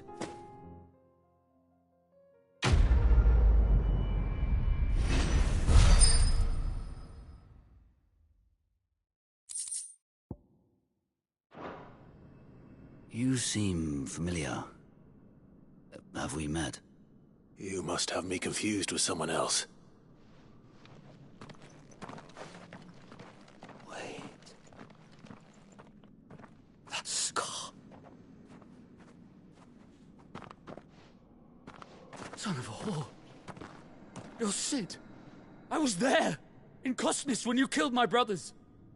I was there in Rosalith, when you killed my commander. My war with Hugo Kupka is over. I bear no ill will toward those who followed him. And what of my ill will? Coward! Draw your steel. Lord Kupka shall be avenged!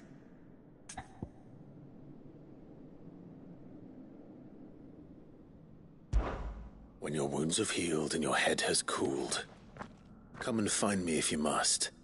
Though I hazard your life would be better spent in service of those who need it.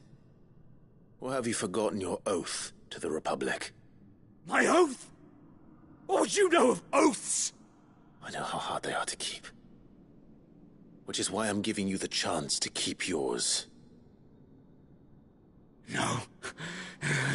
I won't be deceived. Lord Kupka told us of your crimes. You are an outlaw. A murderer, not some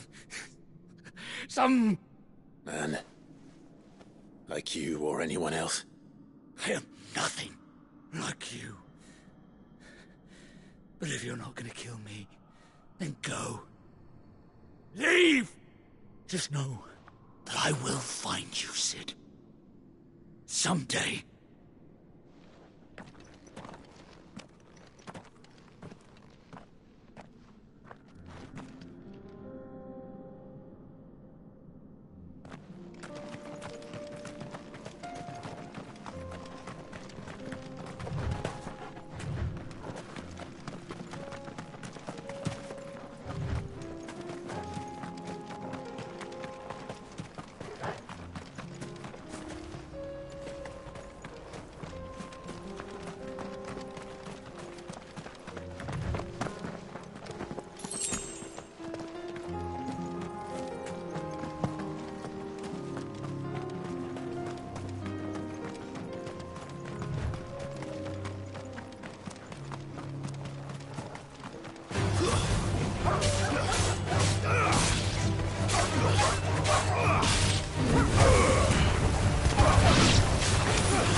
We're nearly there.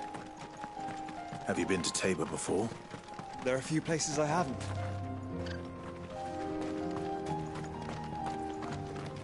Welcome, travelers. We don't get many visitors here in Tabor.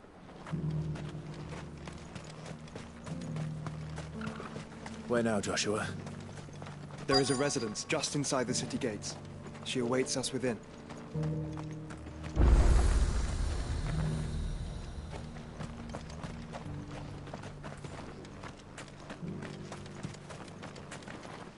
Welcome, welcome.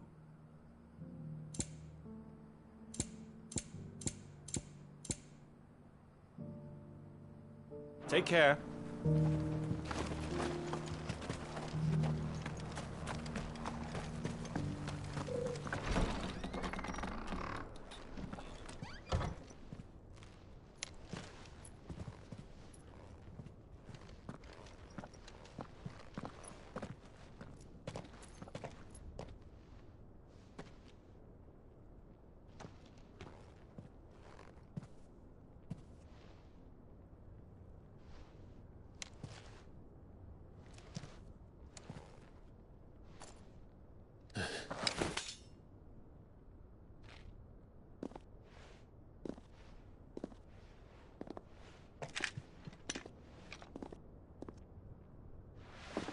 My Lord Marquis, it is an honor.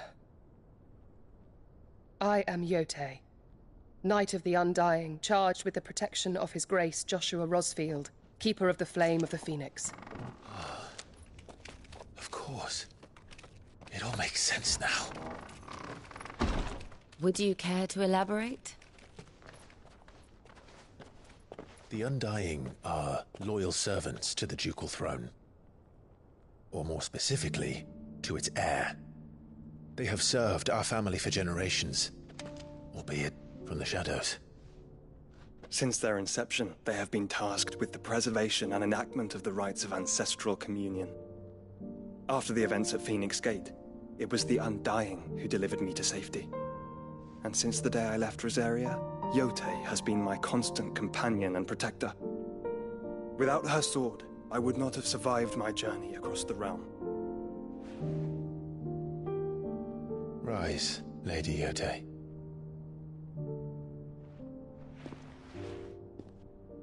You saved my brother. I owe you a debt I can never repay. I but did my duty. Come now. Tell us what you've discovered. Your Grace. It is as you feared. The vessel we spied off the coast of the Crystalline Dominion on the night of her fall. It was the Einherjar. Beyond any doubt. The Black Galleon. Joshua, the Einherjar is the Royalists' flagship. What business would they have in the Dominion? Upon learning of Waloed's involvement in recent events at Drake's Fang, I sensed the malign influence of Ultima, and bid Yote and the Undying look into the matter. We have reason to believe that the Black Galleon weighed anchor shortly after the fighting began, and set a course due south. For Canva. Then it is Waloed knights who besiege the cities. What is left of them, yes. And the Black Galleon sails at but one man's behest. Barnabas Tharm.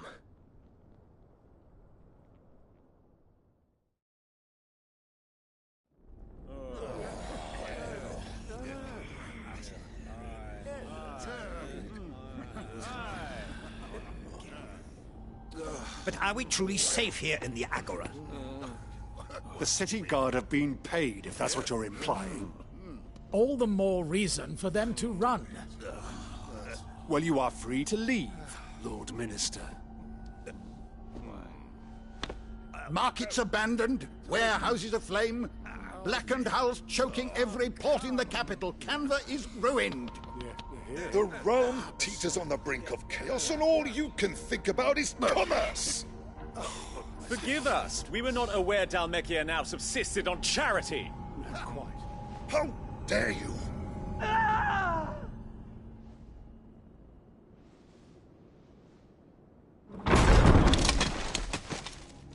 Distinguished members of the Council, you must forgive His Majesty this intrusion. What is the meaning of this? A trifle crowded, but I fear it will have to serve, my liege. Very well. My colleagues, do you not see? The king! He has come to save us from the Akashic!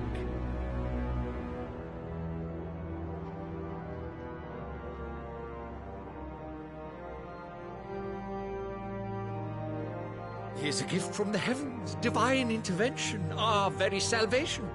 And of course, if it is compensation he requires, we would be most willing to negotiate a fair price for services rendered.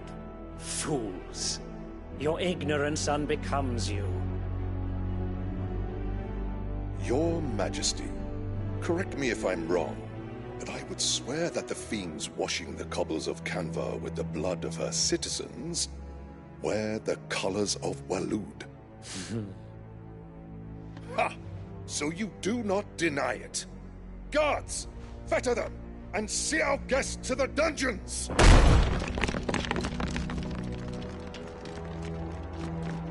Enough.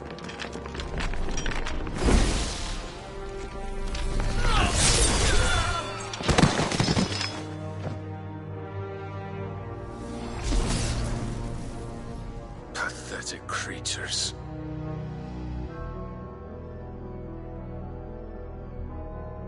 That you should imagine yourselves worthy of salvation.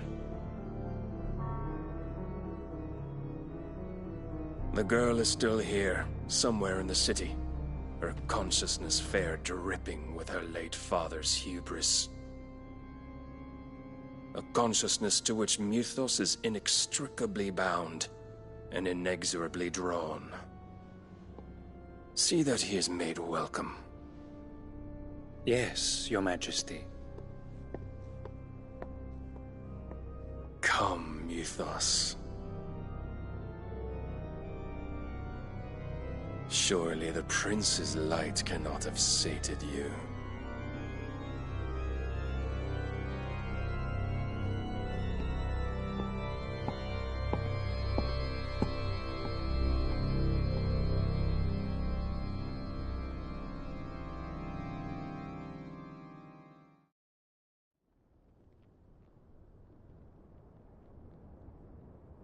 So then, how long has Waloed been under Ultima's control?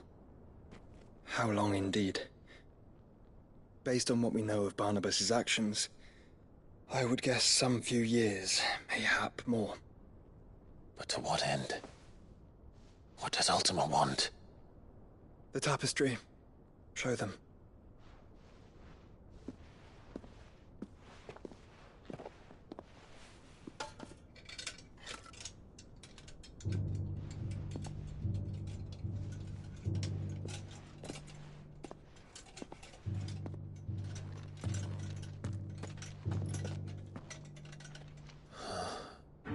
By the flames. Phoenix Gate, Drake's Breath, and now here. But what is it? It is old, ancient, even. Naught remains of the faith it represents, save what can be gleaned from the image itself. None could tell me what the one in the apothecary meant, even the Undying. But I believe it may be the key to discerning Ultima's purpose. That figure in the center, the one beneath whom the icons congregate, that I believe to be Ultima. He is a god, or at least godlike, his very existence beyond our ken. The icons, and by extension their dominants, are meant to be his subjects, and while some, like Barnabas, have accepted this role, others have rejected it, like you, Clive, which is rather inconvenient, as it appears he needs you most of all. And gods don't like to be disobeyed. No, I don't suppose they do. Clive, may I tell Yote of the lake? By all means. Yote, I will be accompanying my brother to the Free Cities. Whilst we are afield, I would have you watch over those Clive has made his wards. Omielos delan tuisag ilith. Though well concealed, the hideaway lacks trained fighters to defend its occupants should they be discovered. But it is my duty to... As it has ever been my brother's duty, remember. If that is your wish, Your Grace. But please be safe. If aught were to befall you, You have my word.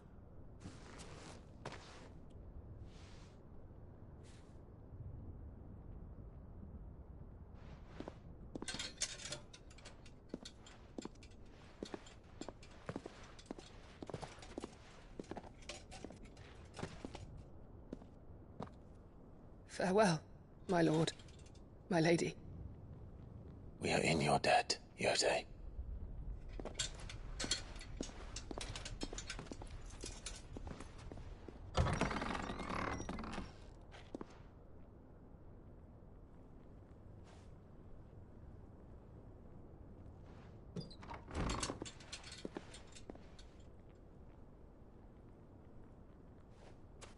Let's find our friends.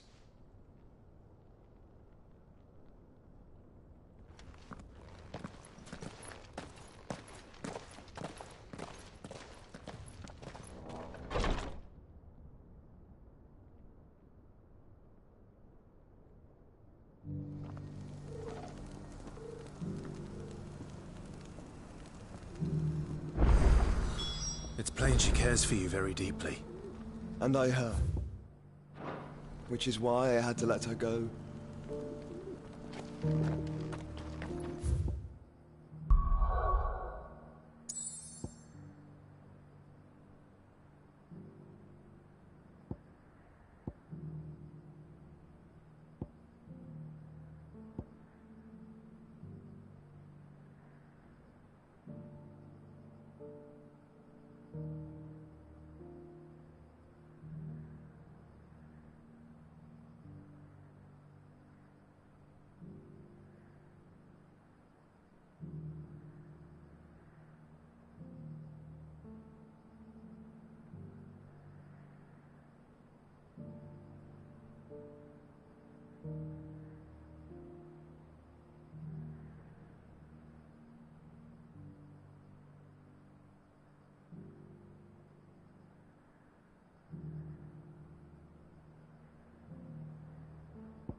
Fates seem bent on driving me from my inn.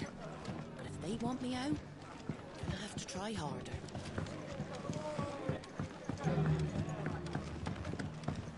My lord Marquis, is that you? It is you. Then you received my letter. I am Sebastian Rutherford, chief steward of your lord uncle's estate. Of course. We met once before. Yes, my lord. Thank you for coming. And what was so sensitive that you couldn't put it in writing? 1,000 apologies, my lord.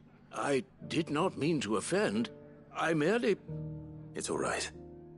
Continue. I am here at Martha's Rest, at the behest of your lord uncle, tasked with learning what I am able of the realm's current state of affairs. And what I have learned is grim. The fall of the Mother Crystals has left Storm in a state of utter disarray. The subsequent darkening of the heavens has only made things worse. Akashic attacks, once unthinkable, are now commonplace. The gears of governance have ground to a halt, and without a steady hand on the tiller, the realm threatens to drift into utter chaos. Your Lord Uncle, however, believes there is a way to avoid this fate, and is determined to see it set in motion. That sounds like quite the undertaking. It is. Hence my having enlisted the aid of several colleagues serving the 7 high houses. Alas, I have lost contact with 2 of those colleagues already. They are both able-bodied and trained in the sword, yet in these dark times even that may not prove sufficient to keep a man safe on the road. So you want me to find them? I'll need to know where they went. One I sent to investigate the Republic, the other the old Imperial capital of Oriflamme. That doesn't exactly narrow it down. I suppose I'll start in Dalimil and work my way east. Thank you, my lord. I shall pray for your success and safety.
It's not going to be easy finding one man in an entire republic. Let's hope someone here's seen something. Mummy, It shouldn't be too hard to find goods. the bad men going to come back? The gentlemen of the town guard are a strapping bunch. Fuck! How the hell did they find it? No one knew where I was keeping that kill. The finest cell swords in Storm couldn't hold a candle to our new town guard. Could be I know something more. Clive, listen! I found someone who says he's heard the rumours about Nan. Have you? Go on. Tell him what you told me. All right. It's like I said. A wizened old crone by the name of Karen's been selling steel to whoever will pay her price, be they knight or knave. Says the more swords and spears she puts in people's hands, the more war they'll wage. And the more war being waged, the more call for swords and spears. And who will they all turn to keep them in steel? Why, the good Reaper herself. And you've seen this Reaper at work?